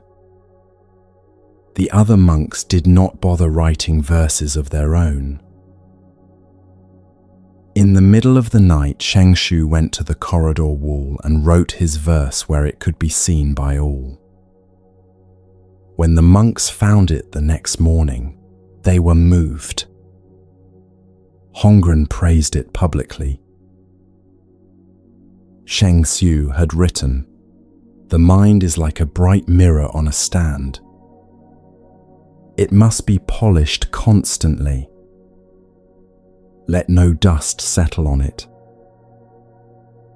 This is a true and beautiful understanding. The mind accumulates confusion, habit, distortion. Practice is the constant work of cleaning what obscures the mirror. As long as we are alive in the world, dust continues to settle, and the work continues." The monks copied the verse into their practice books. Shengshu waited for the transmission. Huineng heard the verse read aloud in the kitchen. He could not read it himself.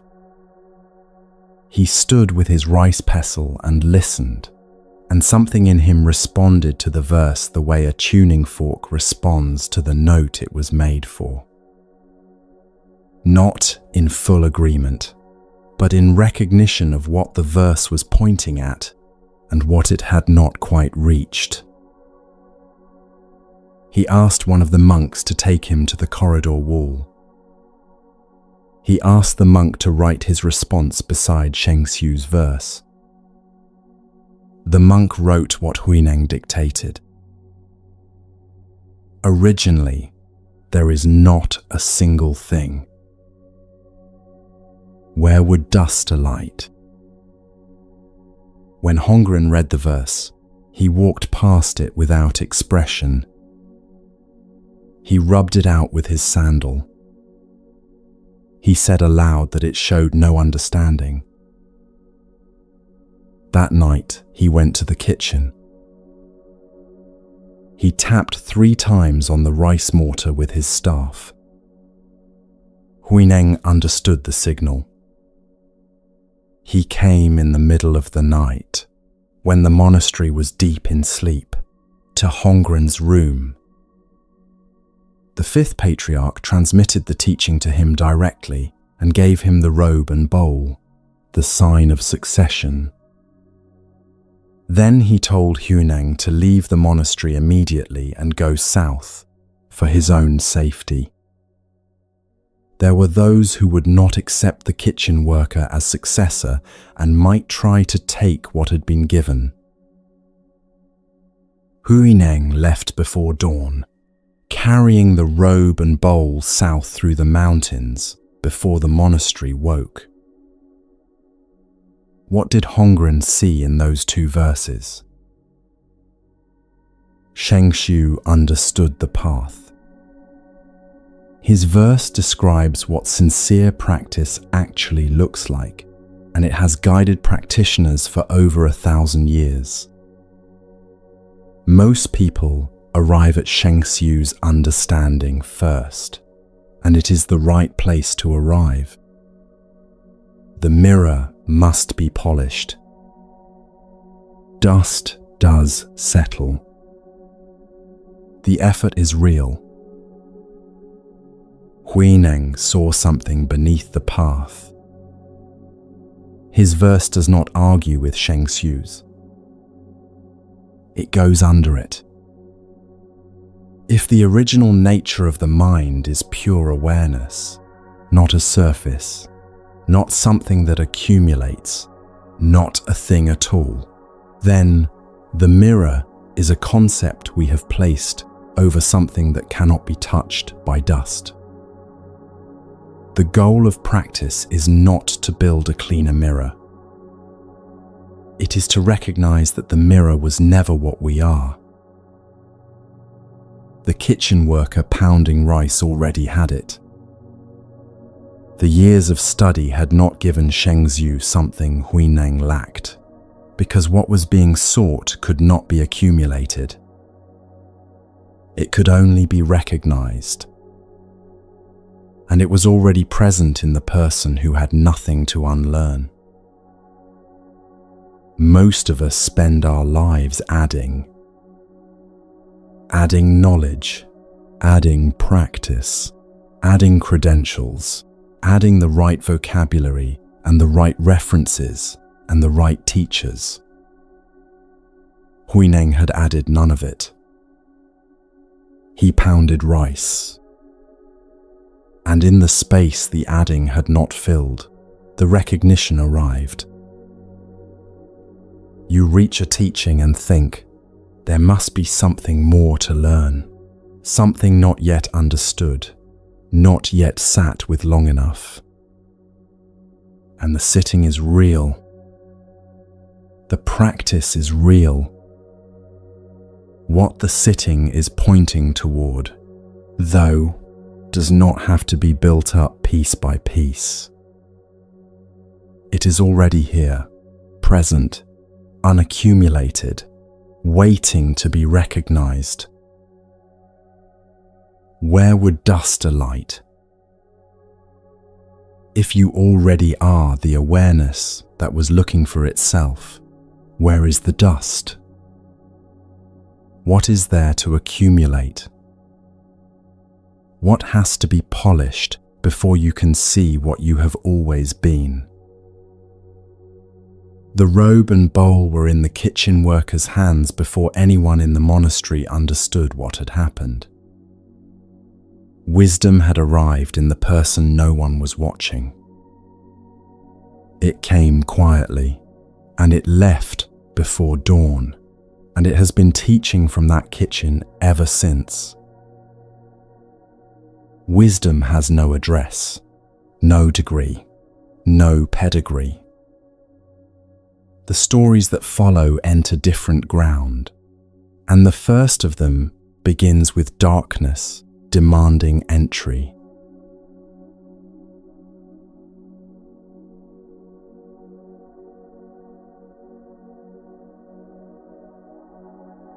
The demon came home to find someone sitting in his house. He ordered the man out. The man left. As a courtesy. The demon ordered him back in. The man came back. The demon ordered him out again. The man left. He had gone out of patience. He would not go a third time. The third time the demand came, the man refused. Ayavaka was a yaka, a fierce forest spirit who had claimed his territory with the kind of absolute authority that belongs to things that have never been told no. His power over the forest was understood by everyone in the region. The man sitting in his dwelling was the Buddha, who had entered while Agavaka was away. When the demon returned and found him there, the commands started. In and out, twice over, the Buddha moved as an act of patience. The third demand was met with stillness. This is where Ajavaka reached for his weapons. He threw his spear. He called up wind and rain. He summoned the storm he was known for, the darkness that came from him like weather, and aimed it all at the man sitting in his house. The accounts say his power was sufficient to split a mountain. He sent all of it. Weapons, storms, fire, the full force of everything he had. Fear would have been a completely understandable response. The Buddha sat. The spear fell short. The storms broke around him. The darkness did not settle. Avaka threw more, harder, with more of whatever it was that made him Ahavaka. The man in his house absorbed none of it and gave none back. He stayed where he was. The sutta calls what happened next the exhaustion of power. Avaka did not run out of weapons. He ran out of the force behind them. Rage needs somewhere to land. It needs the thing it is aimed at to respond, to flinch, to flee, to push back. Without any of that, it burns through itself. The storm had nowhere to go except back into the one generating it. Avaka stood in the settling quiet of his own storm, spent. And then something shifted. He asked a question, not a threat, a real question. 4 of them, standing there in the aftermath of everything he had just done. What is the best kind of wealth a person can have? What brings real happiness? What is the finest thing a person can taste? And how does a person live well in this world? These are not a demon's questions. They are the questions underneath almost every human struggle. What can you hold that won't be taken away? What will actually make things better?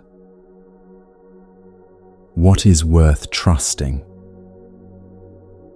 How should you live?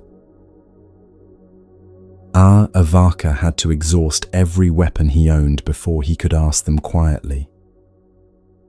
Most of us do too. The Buddha answered each one. Faith is the best wealth, because it holds when everything external falls away.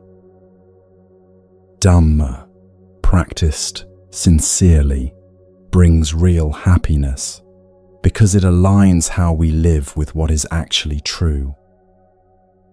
Truth is the finest taste, because it does not leave bitterness after. And a person lives best by giving, and by practicing what leads toward peace, and by letting that practice go deep enough to be genuine. Avaka listened. He became a follower of the teaching. The demon stopped not because the Buddha overpowered him. The Buddha brought no weapons, called no storms, matched nothing Avaka sent. He simply did not leave.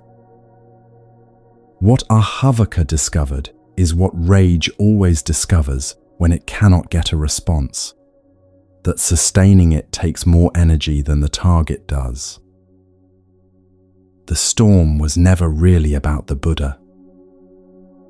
It was burning through Achavaka. When it finished, what remained was a being with real questions, the same questions any of us carry when the noise finally clears. There are kinds of difficulty that arrive this way. They come in loud, demanding, filling all the space in the room. When that happens, the instinct is either to run or to meet it with equal noise. The Buddha did neither. He stayed present without agreeing to any of it, without flinching and without fighting. Staying is not the same as giving in. The Buddha did not concede anything to Adavaka. He held the ground quietly and waited for the storm to do what storms do. Storms pass. They have been passing since before there were people to watch them. What the storm is aimed at just has to stay present long enough for that to happen. Most forms of darkness, if you stay with them without running and without fighting back, eventually exhaust themselves and show what was underneath all along. That is not easy. It may be the hardest thing in the practice, to stay when everything in you wants to run or fight, to stay without pretending the storm isn't there, to stay present and clear and not consumed by it. The Buddha's stillness did not silence Adavaka's rage. It held the space until the rage finished, and then it answered what was waiting beneath. After the storm, a different quiet. The darkness that follows has a beautiful face, arrives with a promise, and calls itself exactly what you have been looking for.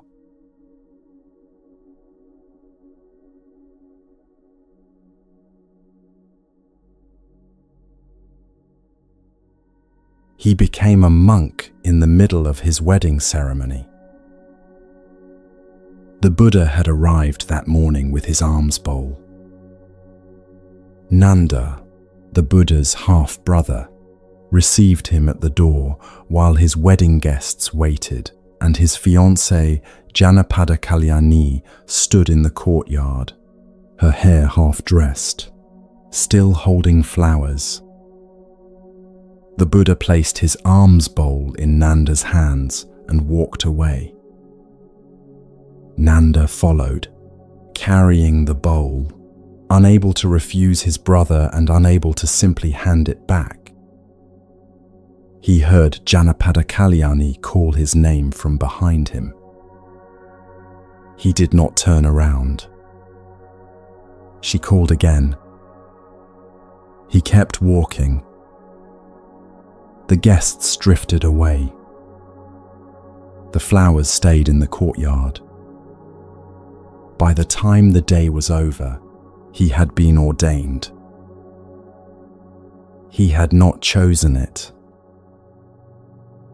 Janapada Kalyani was said to be the most beautiful woman in the region. Her name meant that, literally, the beauty of the land. In the first weeks of his practice, Nanda could see her face whenever he closed his eyes. He missed her with the specific weight of something that had been in his hands and was suddenly gone. He rehearsed conversations in which he left the monastery.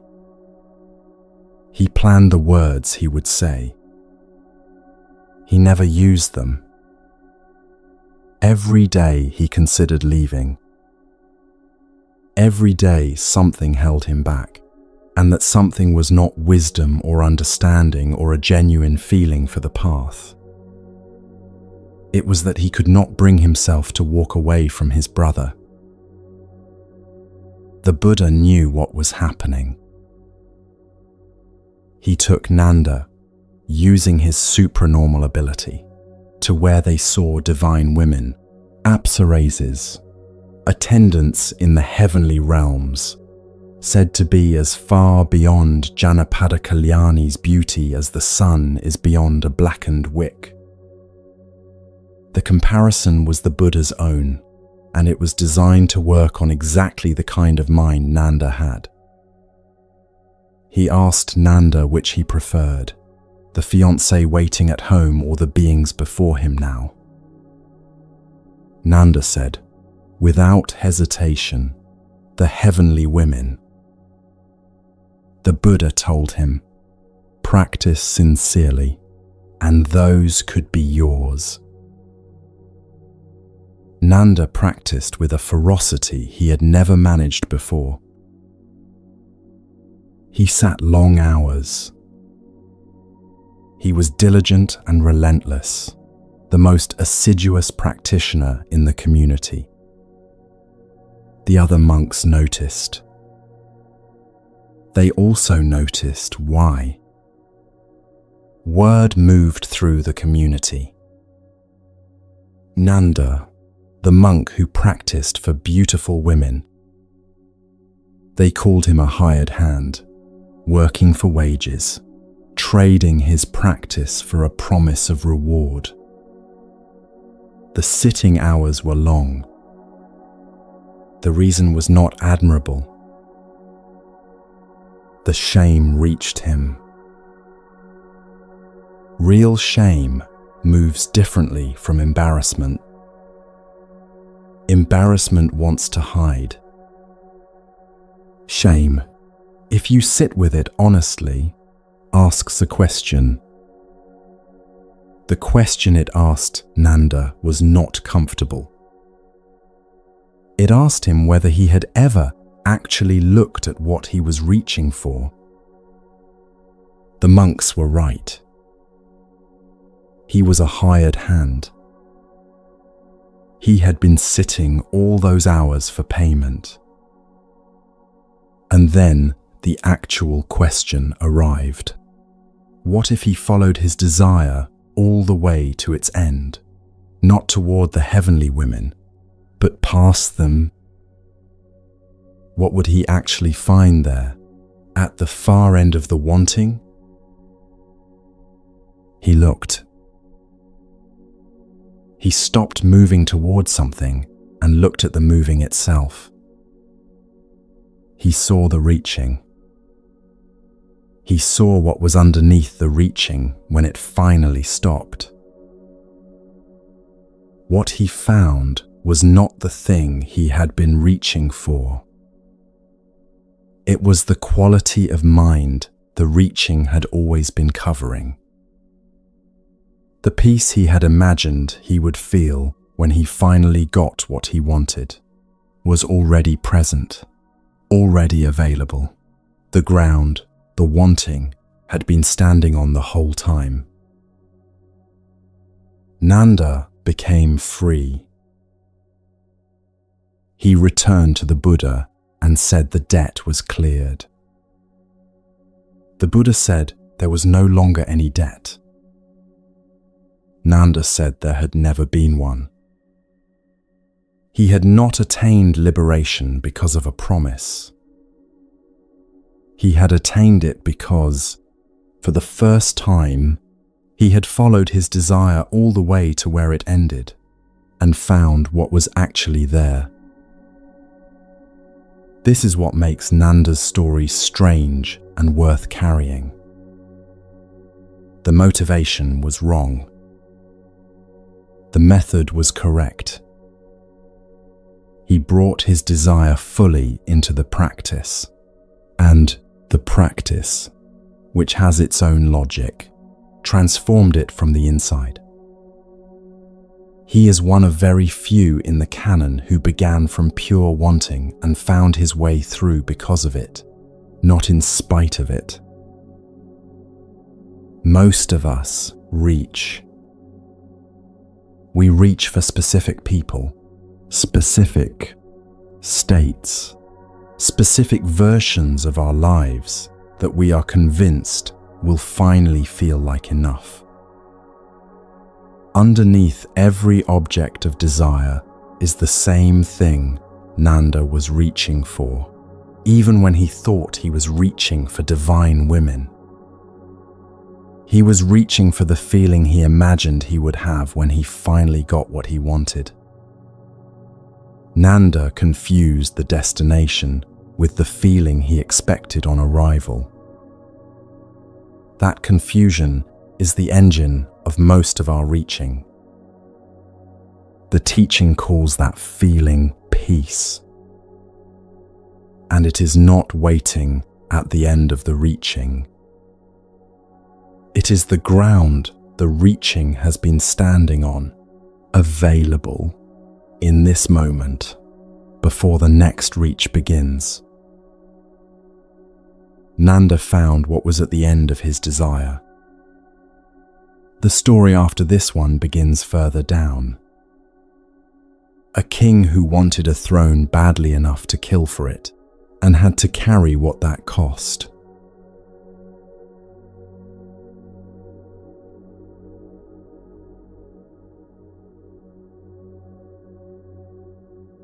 He had his father killed for the throne. The throne gave him nowhere to rest. He had been persuaded by Devadatta, a monk who had turned against the Buddha, that a king's son should not wait for inheritance. Ajatasattu imprisoned his father Bimbisara, who had been the Buddha's most devoted lay supporter, and left him there until he died.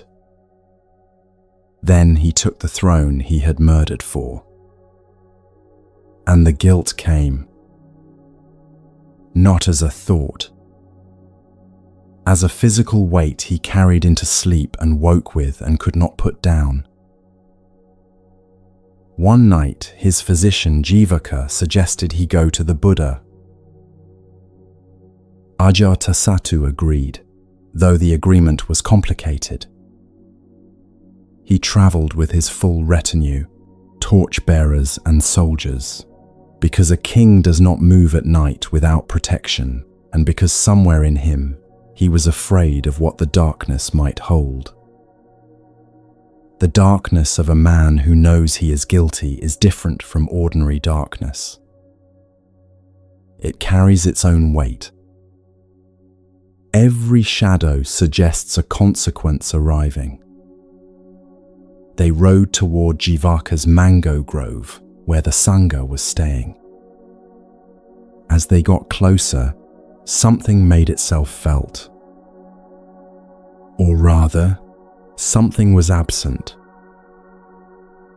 Silence. A community of hundreds of monks and not a sound. No voices. No movement. Nothing. Ajatasattu pulled back and turned to Jivaka. He asked if this was a trap. He knew what it meant to use trust as a weapon. He had used it himself. Jivaka told him to go forward. He entered the grove. Hundreds of monks sitting under the full moon in complete stillness. The moon was full and high, the robes pale in the moonlight, and not one person moved. No fidgeting. No coughing. No sound at all. The kind of silence that is not empty but full, the surface of a pond at first light, before anything breaks it. Ajatasattu had not seen anything like this. He had spent months unable to sleep, his mind circling what he had done, and here were hundreds of people in a stillness he had assumed was no longer available to anyone. He had forgotten it was possible. Peace as something you could see and almost touch, present in the posture and the silence, embodied in people who had found a way to stop churning. He stood there for a moment. He said, quietly, to no one in particular, "May my son Udayibhadda have this kind of peace." He did not say the same for himself. He approached the Buddha and sat. After a moment, he asked the question the Samanyaphala Sutta is built around. What are the visible fruits of the spiritual life? What does a person actually receive in this life? Now, from following the path, the Buddha answered him fully.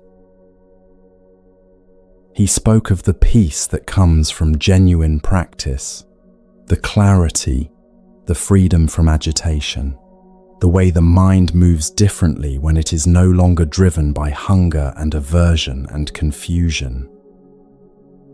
He described what a practitioner actually experiences, from the earliest fruits of renunciation through to the deepest freedom a human mind can reach. He did not ask what Ajatasattu had done. He did not reference it. He did not offer forgiveness or withhold it. He answered the question that was asked. Ajatasattu listened to all of it. When the Buddha finished, the king confessed. He named what he had done, said he had been overcome by greed, that he had caused his father's death, that he had taken the throne through the worst possible means. He asked the Buddha to receive the acknowledgement of his wrongdoing. The Buddha received it. The text is honest about what followed. Ajatasattu could not attain liberation that night. The weight of what he had done was still fully in him, and genuine transformation takes more than one conversation. The commentary says, plainly, that had he not killed his father, he would have attained the first stage of the path in that sitting. He left with something different from what he came with, though it would take time to name what it was. What he left with was this: he had been seen. Not his crime. Him, the man carrying the crime. The Buddha had looked at Ajatasattu, a parasite, the person who had done what the culture called unforgivable, and had spoken to him as someone still capable of hearing the teaching. He had not made the crime the most important thing in the room. There are people who carry something they have done and have quietly decided it permanently closes a door. The person they could have been, the peace they might have had access to, the goodness still available to them, all of it sealed off by the weight of that one thing. Ajatasattu came to the grove that night, carrying exactly that certainty. And what he found was that the door was still there. Narrower now, harder, requiring more from him than it would have before. Still there. Still a door. Ajatasattu had to carry the weight all the way to the threshold and set it down there. Acknowledged, named, not denied. That is what the confession was for. The full moon was overhead when he arrived. The Sangha was still sitting in silence when he left. The stillness had not been interrupted by any of it, by the crime or the guilt or the confession. It was simply still, the way peace is still, when it is real. What Ajatasattu found that night is the thing most people assume they have forfeited. The door. From here, the stories turn to a different kind of weight. A man who holds everything too tightly to put any of it down.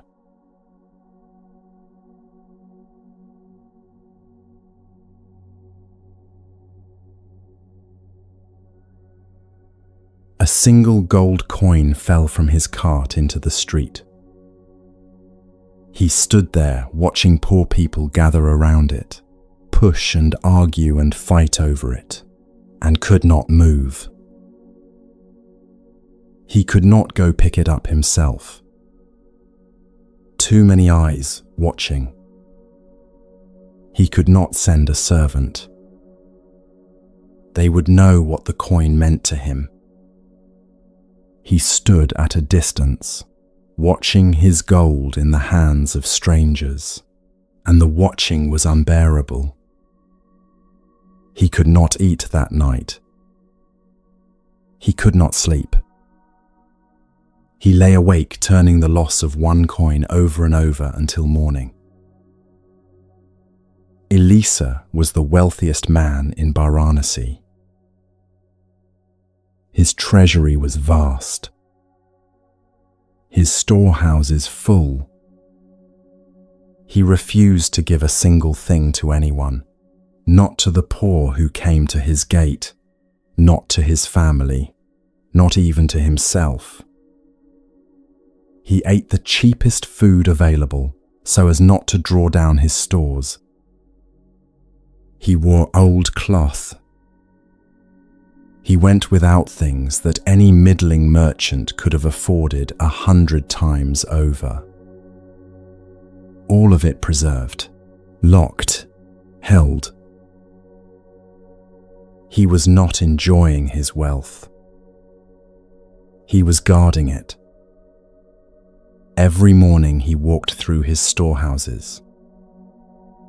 Every evening he checked the locks.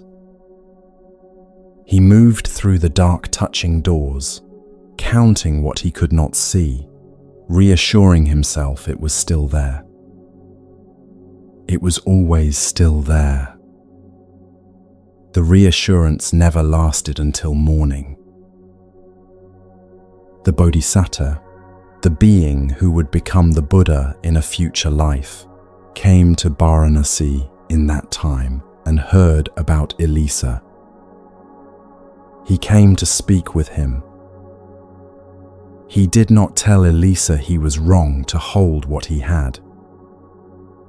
He asked him something simpler. He asked him what pleasure the wealth had given him. Elisa had no answer. He could not name a single pleasure the gold had provided. Not one thing he had enjoyed because of it. Not one morning he had woken feeling rich in any way that mattered. The Bodhisatta let the silence run. He did not fill it. What the wealth gave Elisa was the terror of its absence. He thought about losing it constantly.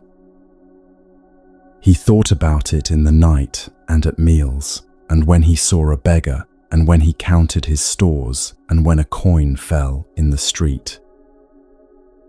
The gold occupied his mind the way a fire occupies a house. There was no room for anything else. The Bodhisatta pointed toward where the poor people had been. He asked, "Which of you is suffering more?" Elisa looked. The beggars had bought food with the coin. They had eaten. They were not lying awake over a single piece of gold. Their suffering was real and serious and hard. And it was not the suffering Elisa had. Elisa's suffering was generated entirely from the inside, from the holding, from the terror of release. He had never once felt the relief of letting something go. He had mistaken the vigilance for safety. Hoarding is not what it looks like from the outside. From the outside, it looks like love of wealth. From the inside, it is terror. The person who cannot give, cannot let anything leave their hands, because somewhere in them they believe that what they are is exactly equal to what they possess, and that any diminishment of what they possess is a diminishment of what they are. That is the lie at the center of it. What you have cannot make you more than you are. What you release cannot make you less. What Elisa eventually gave, when the Bodhisatta's words had worked their way through, did not diminish him. The treasury did not empty. The gold remained. What changed was the weight he had been carrying, the vigilance, the tightness he had lived inside for so long he had stopped noticing it was there. When he opened his hands, something left that had been far more costly than any coin. There is a version of this that most people carry from the inside. It is not always about money. It is about anything held so tightly that the holding becomes the whole of life. A relationship, a version of ourselves, a way things used to be, a fear of how things could go. The grip produces exactly the condition it was meant to prevent. It narrows everything down to the thing being held, until there is no room left for anything else to enter. Elisa could not open his hands. The story after this belongs to someone who opened everything, gave from the body itself, and found in the giving something more lasting than what was given.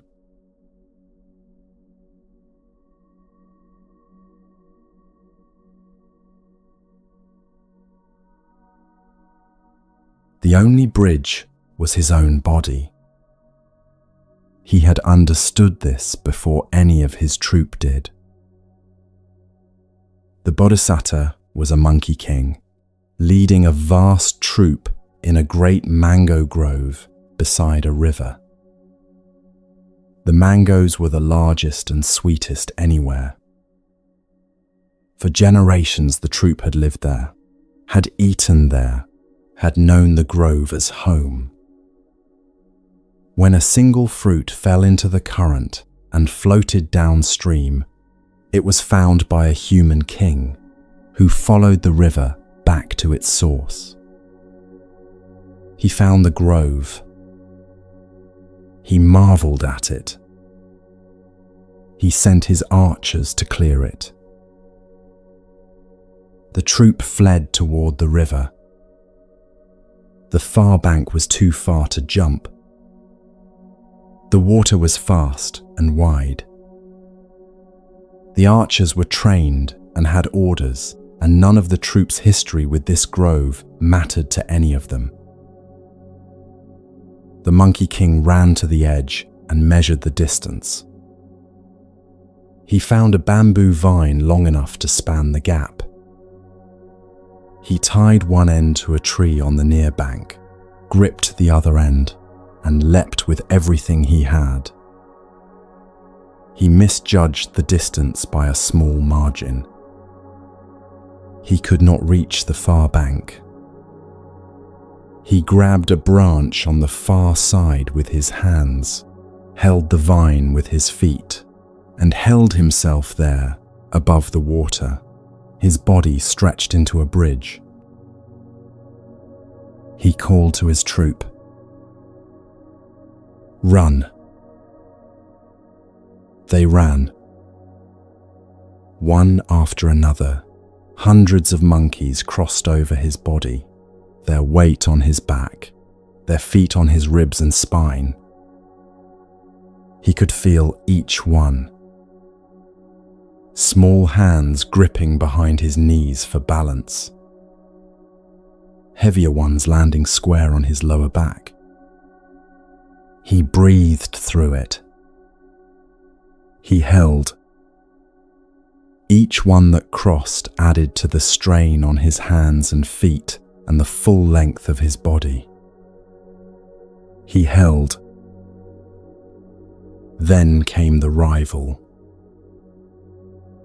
A monkey who had resented the king for a long time.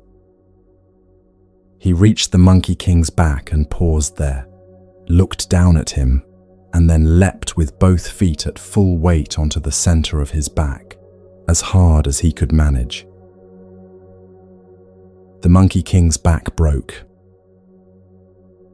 He did not let go. He remained in the agony of a broken back, holding the bridge open until the last monkey had crossed. Only then did he release. The human king had watched all of this from the riverbank below. He had come expecting animals to scatter. He had watched something he had no name for.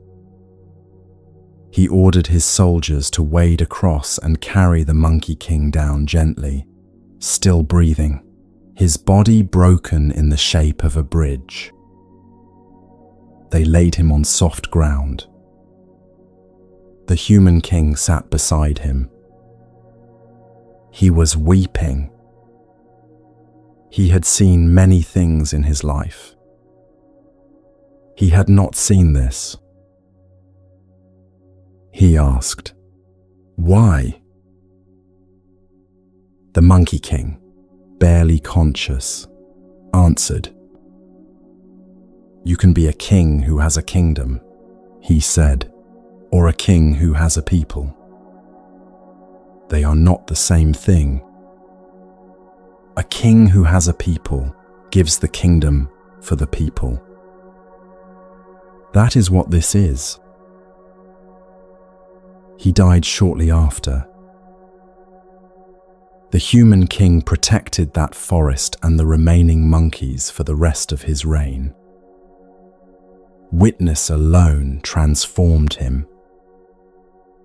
No argument reached him. No teaching. What he saw did, and he could not unsee it.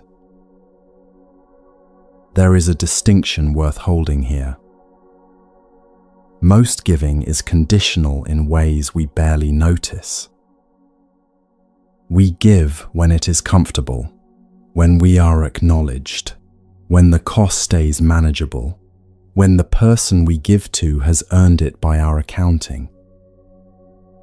This is real and the world needs it. The Monkey King's giving was something else. It did not stop when the cost became unbearable. It did not stop when the one who stepped on his back had done so with intention. The condition for stopping never arrived, because he had not attached one. The tradition does not say this is required of ordinary people. These Bodhisatta stories are not prescriptions. They are accounts of a quality of heart that is possible, that has existed in the world, that the tradition asks us to encounter not in order to make us feel inadequate about our limits, but to know that such a quality exists. To have met it, even in a story, is to carry something of it. You may have given something in your life that cost more than you planned. Something that asked for more than you thought you had. The Monkey King's story doesn't say that was ordinary or that it should have been easy. It says that the human capacity for that kind of giving is real, that it shows up in the world, that it has been witnessed and remembered. What the Monkey King experienced as his back broke was not loss. What he experienced was completion. A life used fully, in the moment it was most needed, for the ones it was given for. The gift included the pain. The pain was part of what made it complete. Most lives end with something left over, some giving that never happened, some capacity that never got used. His life ended with nothing remaining.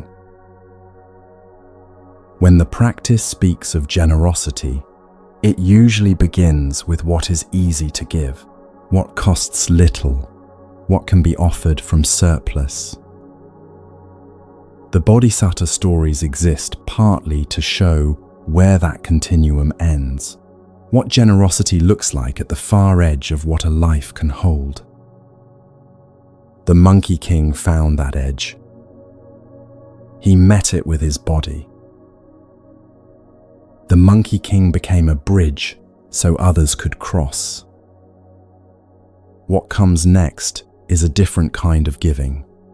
Two people who gave each other the most unusual gift, the permission to become what they were most meant to be, and then walked away in opposite directions.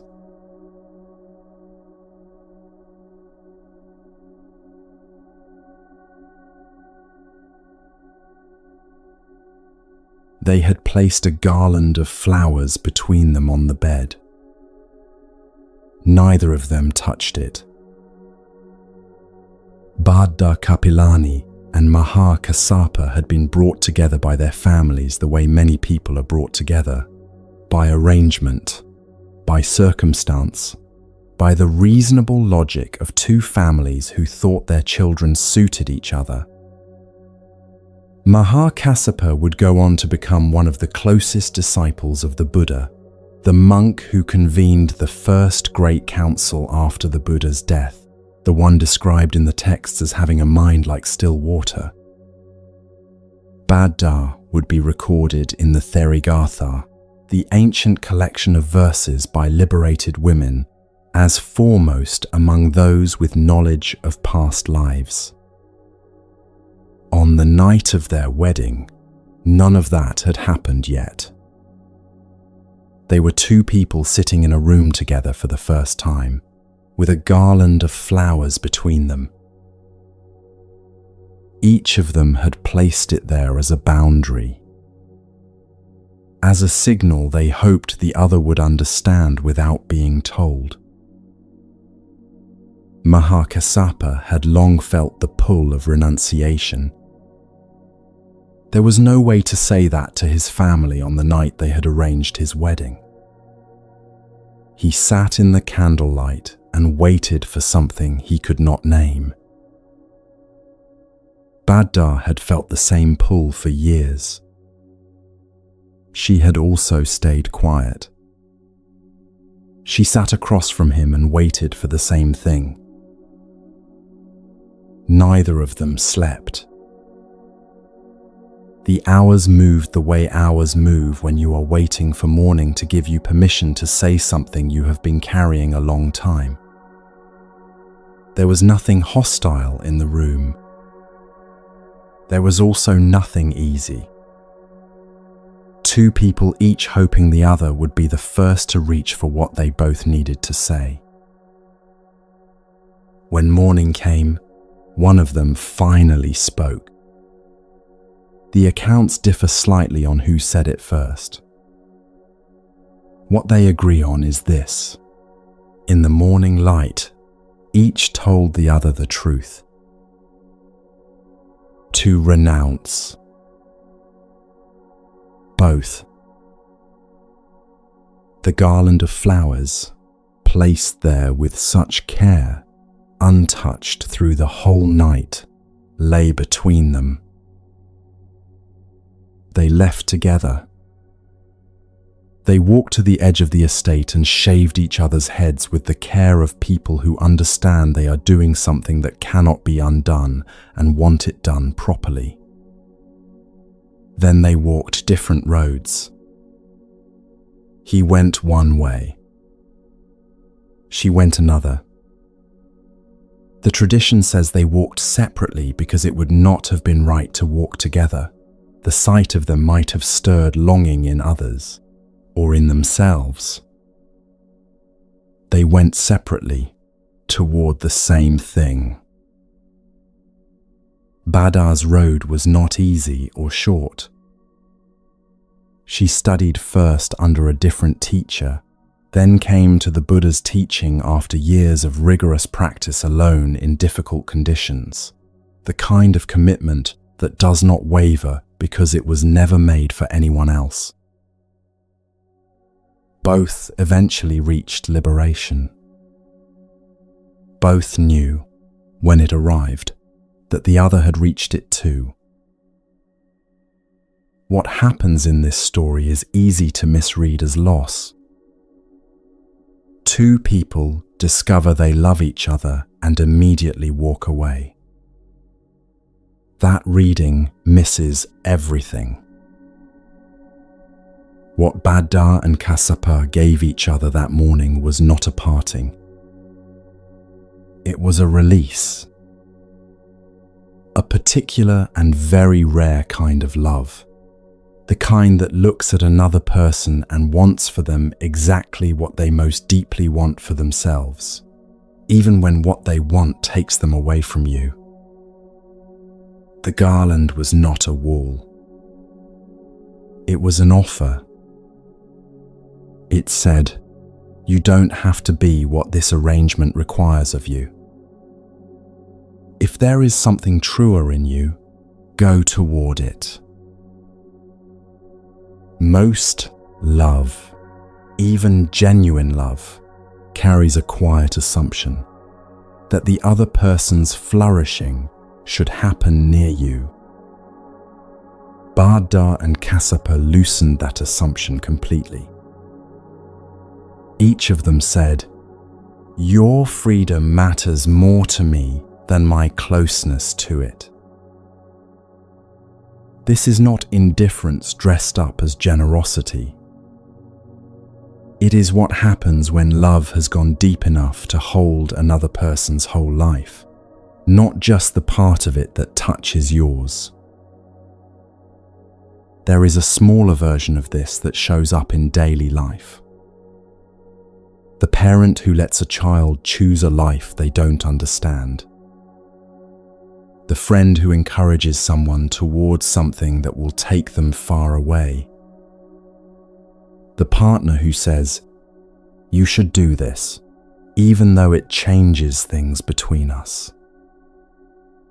These are not easy gestures. They push against something deep in how we love. We want the people we care about near us. We want to be part of their becoming. But sometimes what a person most needs is permission. Not support, not accompaniment. Permission. The wholehearted. Go. We will go too. We will meet where we are most ourselves. The garland stayed untouched. Everything else was released. Buddha and Kassapa freed each other through a single honest morning. What follows is a different shape of freedom, the kind that moves towards someone who has caused harm, carrying nothing that looks like an obvious reason to go.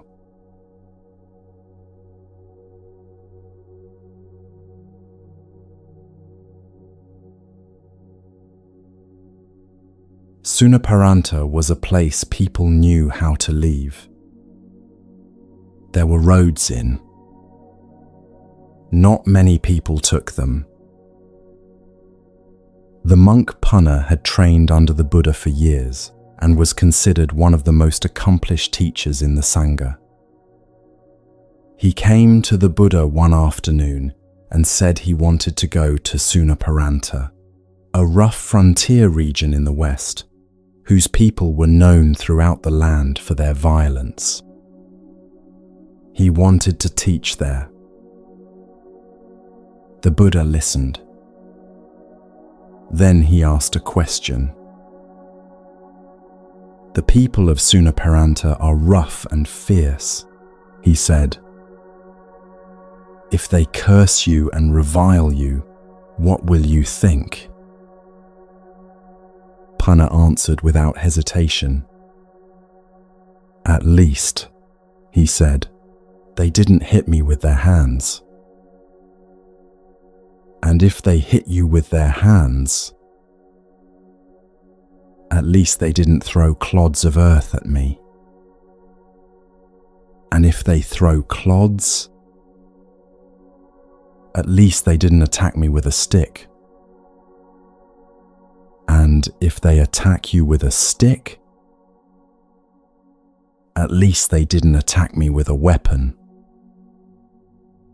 And if they attack you with a weapon, at least they didn't kill me. And if they kill you?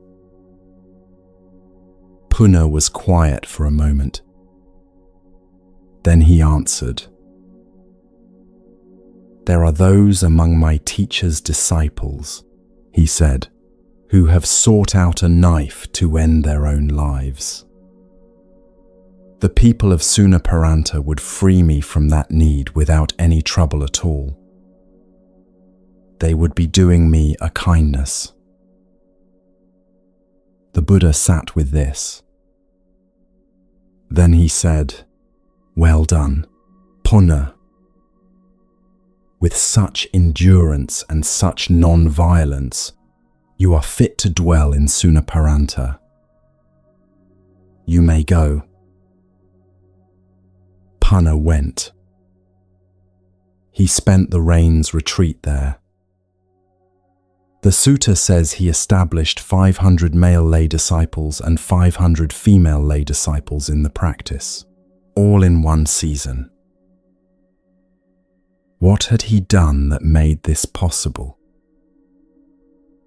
He had followed every fear to its end and found the end habitable. Each of the Buddha's questions was an invitation to look at the worst case and answer honestly, is this survivable? Yes. And this? Yes. The final question is the only one that matters. And if it kills you? Punna had looked at that and found what was left when the fear of death was cleared away. Not nothing. A clarity that had no edges to it. There is a particular kind of dread that has nothing to do with what has already happened. It lives entirely in what might. The conversation you have been postponing. The person you haven't contacted because you do not know how they will receive you. The situation you keep circling from a distance because you are afraid of what entering it will cost. Punna had done something specific with that fear. He had followed it all the way to the end of every possible outcome, including the worst one, and seen that the end of the worst outcome was also a place a person could be. The teaching in Sunaparanta was not given through words alone. It was given through the fact of Punna's arrival. He had come. He had come, knowing what the people there were capable of, and had come anyway, openly, without weapons, without the kind of fear that communicates itself through posture and tone and makes difficult people more difficult. When someone arrives at you without armor, something in you that was prepared to be hostile has nothing to meet. The hostility is still possible, but it costs more. It has to be built from scratch. 500 people change direction in a single season. Most of the time, this is not about physical violence. There is a smaller Sunaparanta in most people's lives, a situation or a person or a conversation they have been approaching only so far and no further. The mind treats it the way the frontier treated visitors, as a threat that justifies keeping distance. Most avoidance is of the approach, the imagined threshold, the edge of a place not yet entered. What is actually inside is almost never what the approach suggested. The Buddha's question sequence is a practice anyone can do. You take the situation you are avoiding and ask, what is the worst thing that could happen if you go there? And if that happens, then what? You follow it down. This is not a technique for generating courage. It is a way of finding what is actually at the end, of seeing whether the ground holds.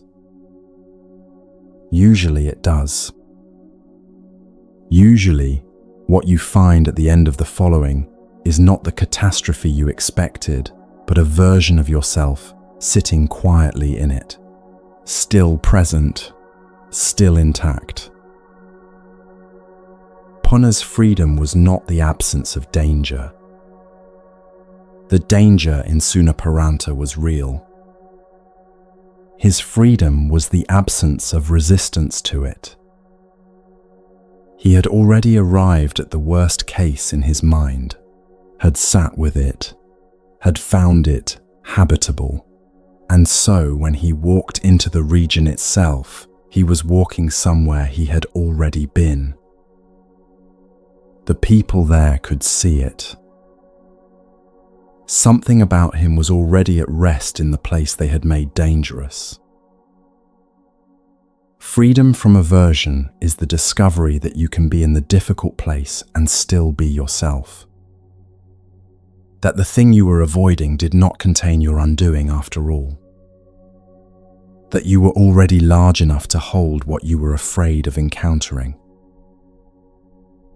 Punna walked into Sunaparanta with nothing to protect. The story that follows asks something quieter. What happens when the one considered greatest is the one most willing to appear as the most ordinary person in the room?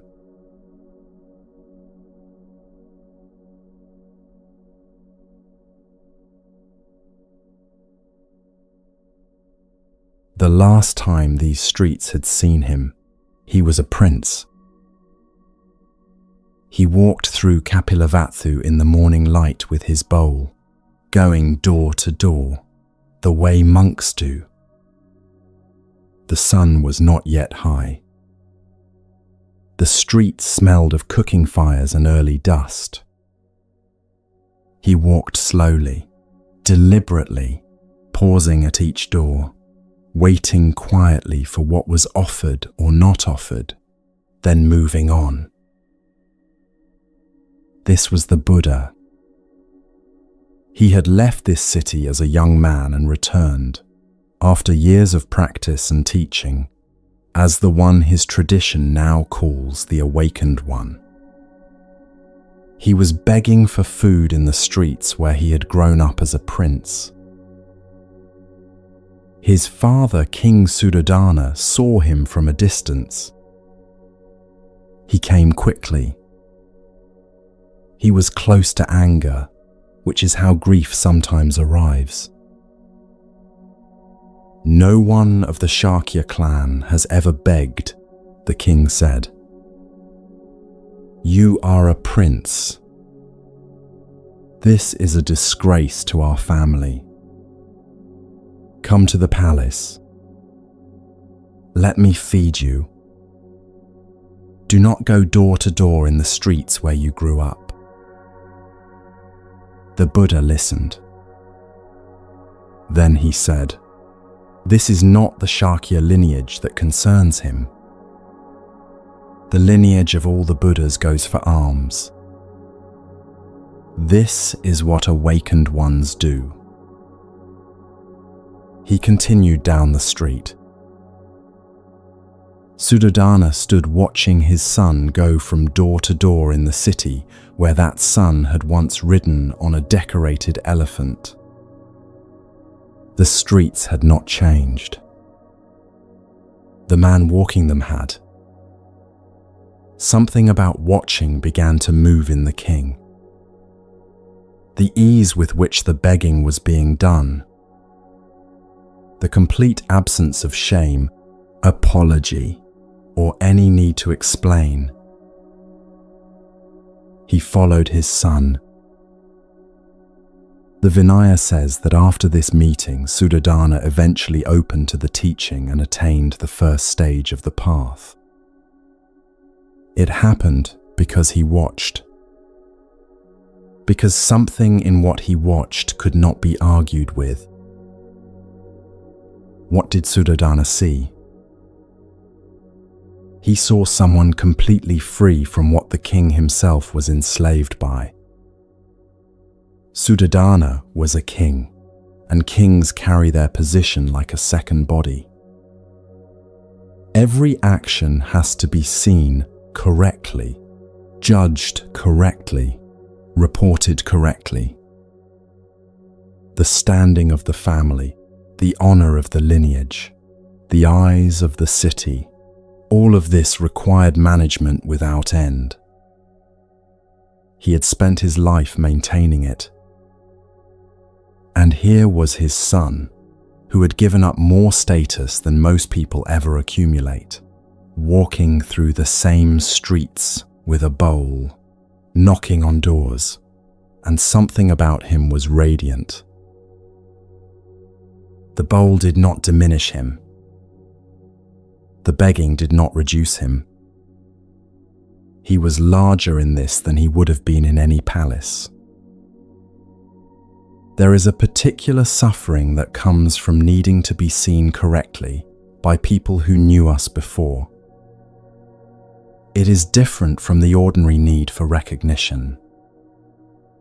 Those people hold a version of who we were, and they compare it constantly to who we are now, and we can feel them doing it. Going home, to a family, to a place, to the people who shaped us, activates something that even otherwise grounded people can lose footing in. The old self reassembles without invitation. Old roles return. The need to be received correctly, to be understood on one's own terms, to have the change in us acknowledged. All of it rises the moment we step back through a familiar door. The Buddha walked through that and did not reassemble. He was the same person in the streets of Kapilavatthu that he was under the Bodhi tree, the same person who had spoken to kings and farmers and scholars. His father's grief, his father's demand that he be something other than what he was, arrived and found nowhere to land. He received it with kindness, answered it with truth, and kept walking. This is what dignity without status looks like. It does not need the old story to be honored. It does not require the city to remember the prince in order for the monk to walk freely through it. The bowl in his hand was not a symbol of what he had lost. It was a sign of what had become completely unnecessary. Most people go home carrying something they do not carry anywhere else. A hope that this time they will be seen as they actually are. A fear that this time they won't. Both of these belong to the same need, and the need is the suffering. The Buddha walked into his childhood home having released the need entirely. He did not need Suddhodana to understand. He did not need the city to confirm anything. His father's voice did not find a wound to enter. Suddhodana watched this, and something in him shifted. Not because the Buddha had argued well or persuaded him, but because the argument had nowhere to enter either. Dignity that requires nothing is the most persuasive thing in the world. The Buddha walked through his childhood home without needing it to be other than it was. The story that follows belongs to someone who did.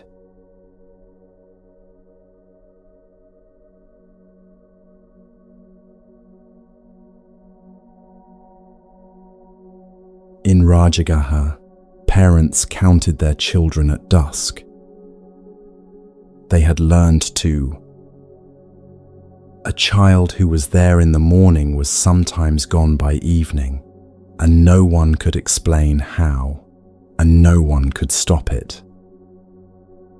The city lived with the specific grief of not knowing when the loss would come, only that it would. Hariti was a yakshini, a spirit of enormous power who had made a vow in a former life to feed her children by taking the children of humans. She had 500 children of her own. She was a mother. She loved them with the full force of what she was, with a fierceness that had no limit and asked no questions. The love was real. It was also the source of everything the city feared. The Buddha took her youngest, her most beloved child. He concealed the child beneath his begging bowl. Hariti came home and the child was not there. She searched her dwelling. She searched every corner, every hiding place, every tree and stone the child had ever touched. She searched for days. She crossed to the heavens and pressed every deity she knew. She descended into the earth realms and came back with nothing. She combed the surface of the world with everything her power could reach. The grief of those days, the accounts are clear about this, was the grief of a mother who has lost the one she loves most and cannot find them anywhere. Her power was enormous. She found nothing. She came to the Buddha. She did not arrive ready to listen. She arrived in anguish, raw and sleepless, the way a parent arrives after days of searching with no answer. The Buddha listened to her without interrupting. Then he asked one question. "You have 500 children," he said. "You grieve this deeply for one. What do you think the parents of Rajagaha feel, the ones whose only child you have taken?" She stopped. There is a moment in some people's lives when something they have always known becomes, for the first time, actually true. Hariti had known she was taking children. She had known the way anyone knows a fact they have arranged their life around not feeling. In the moment the Buddha asked his question, the knowing changed character. It stopped being a fact and became a feeling. It became the specific weight of what she was carrying in her own chest at that moment, and she understood that she had been placing that exact weight on other people, in this city, over and over, for years. What happened next was not forgiveness given from above. It was recognition moving in both directions. She felt what the others had felt. The grief she had been producing was now inside her, and she could not unfeel it. That was the whole of what the Buddha asked of her. Not belief, not obedience. Just this, to actually feel the weight she had been handing out. She wept. The Buddha returned her child. She held him. She did not need to be punished. She did not need to be threatened or destroyed or contained. She needed to feel, at the same depth she was capable of feeling, what she had been doing to others. The capacity for harm and the capacity for understanding were the same capacity in her. It was enormous. The Buddha turned it so it was aimed at the right thing. Hariti became one of the protectors of children in Buddhist tradition. In temples across northern India, China, and Japan, she is depicted holding an infant, surrounded by children, offering a pomegranate, the fruit the Buddha gave her as a substitute for what she had been consuming. The one who had emptied homes in Rajagaha became the one those same parents came to pray to. The same force. A different direction. The harm that comes from love is the hardest kind to see clearly, because it feels like the same thing as caring. The holding on that suffocates began as a desire to keep someone safe. The expectation that crushed began as a hope for something better. The jealousy that controlled began as a love that did not want to lose what it had found. The advice given again and again without being asked. The need to fix what was not broken. The hovering that leaves no room to breathe. All of these begin in genuine feeling. The force is real. What is narrow is not the caring, but the circle of who it includes.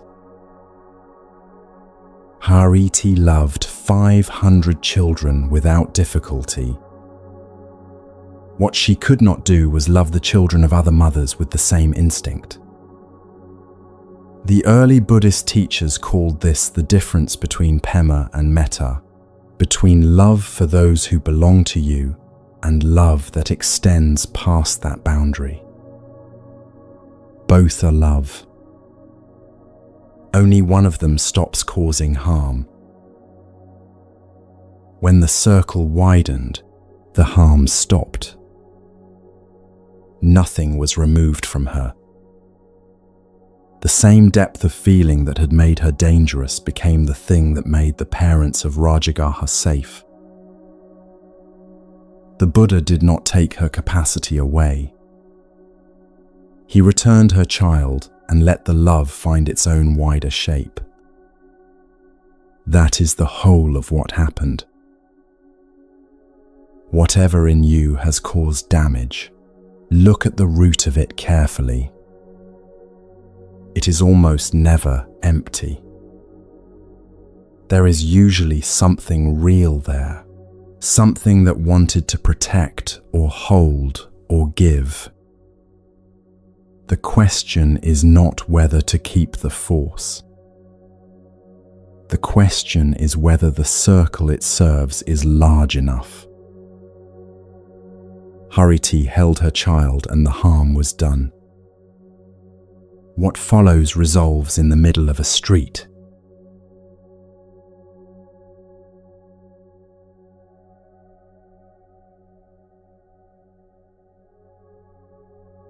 He had already been walking for days when the coast disappeared behind him.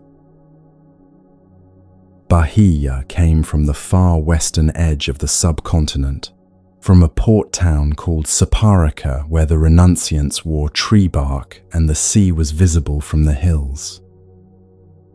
He had built a reputation there over years of practice, not as a teacher exactly, but as someone who had gone further than most people go. People came to observe him. They brought offerings. He let them. Then, one night, a deity appeared and told him the truth. The depth he had reached was real, but it was not the end. There was someone in the northeast who had gone further. Go find him. Bahia rose before dawn and started walking. He did not arrange provisions the way someone arranges provisions when the journey feels optional. He walked north and east with the focus of someone who has been told the one thing they most needed to hear and cannot unknow it. Savatthi was weeks of travel from Suparaka. When he arrived, he was told the Buddha was already out, moving through the streets on the morning alms round. Bahia did not wait. He found him among the houses, moving from door to door in the ordinary way monks move through cities in the morning. He went to his knees in the street. He asked to be taught. The Buddha declined. This is not the right time. The alms round is underway. Bahia stayed where he was and asked again. The same answer. He asked a third time and said, "Life is uncertain. No one knows how much of it remains. Please." The Buddha stopped. He stood in the street among the foot traffic and the sounds of the city, mourning, and he taught. In a monastery, the setting would have announced the importance of what was coming. Here there was no announcement. Just a man in a street, speaking to another man who was kneeling. In the scene, only the seen. In the herd, only the heard. In the sensed, only the sensed. In the cognized, only the cognized. Therein, there is no you. And where there is no you, there is no here, no there, no between. That is the end of suffering. The teaching was 30 words. It took 30 seconds. Bahia was liberated immediately. He stood in the street while the monks continued past him, and the cows moved in the direction cows move in a morning, and the city went about what cities go about. The street was the same street. The morning was the same morning. The light came through exactly the way it comes through at that hour. Everything around him was unchanged, and he was no longer the same person who had knelt there moments before. Shortly after, Bahia was killed by a cow. When the monks brought the news, the Buddha told them that of all his disciples, Bahia had been the most swiftly liberated. He had crossed most of a continent to arrive at something that had been available in every moment of the crossing. The teaching Bahia received is one of the most concentrated in the entire Pali canon. What it points to is very precise. When the eye opens and light enters and an image forms, there is a gap, a fraction of a moment before the mind adds its commentary about what the image means and what it reminds you of and what you should do about it. In that gap, the thing is only itself. The seen is only seen. The early teachers called this the door. Most people live without passing through it. Not because it is far away or guarded or reserved for people who have renounced enough. Because it is so close, it does not register as a door. Bahia walked across the better part of a continent. The teaching landed in 30 words. That it worked immediately is not the surprising part. The surprising part is that the Buddha gave him only what was needed, nothing more. No framework. No gradual method. One instruction, aimed with complete precision at the specific thing Bahia was ready to receive. Think of what brought you here, to this moment of listening. The thing you have been carrying. The suffering that sent you looking. The old teachers said the path is exactly as long as the understanding takes to arrive. For some, that is years of practice.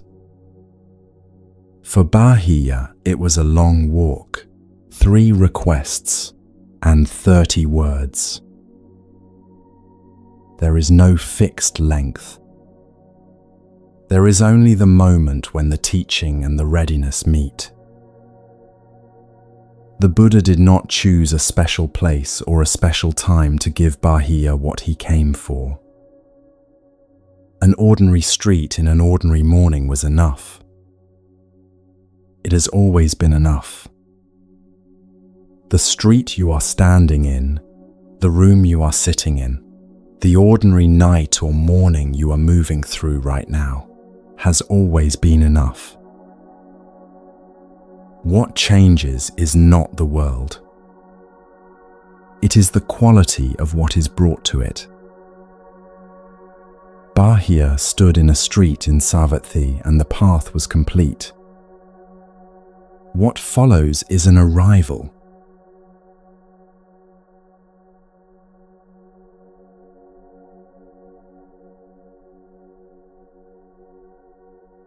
Every kind of struggle was here. Grief that had no end, and grief that ended suddenly. The harm done by people who loved you and the harm done by strangers. The moment of losing what mattered most, and the moment of finding that what you thought you needed was not the thing at all. The long, slow grind and the single instant that changed everything. These are not edge cases.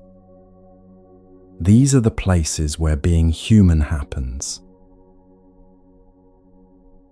The Buddha did not teach people who had finished struggling. He taught people in the middle of it, on ordinary mornings, in ordinary streets, carrying the specific weight of a specific life. The people in these stories were not ready when the teaching found them. They were in the middle of something that had not resolved. The teaching arrived there anyway. You are in some kind of middle right now. Whatever it is human. It has been human for as long as there have been people who carry something difficult and wonder if they will find a way through. Everyone who has ever lived has stood somewhere like the place you are standing in right now.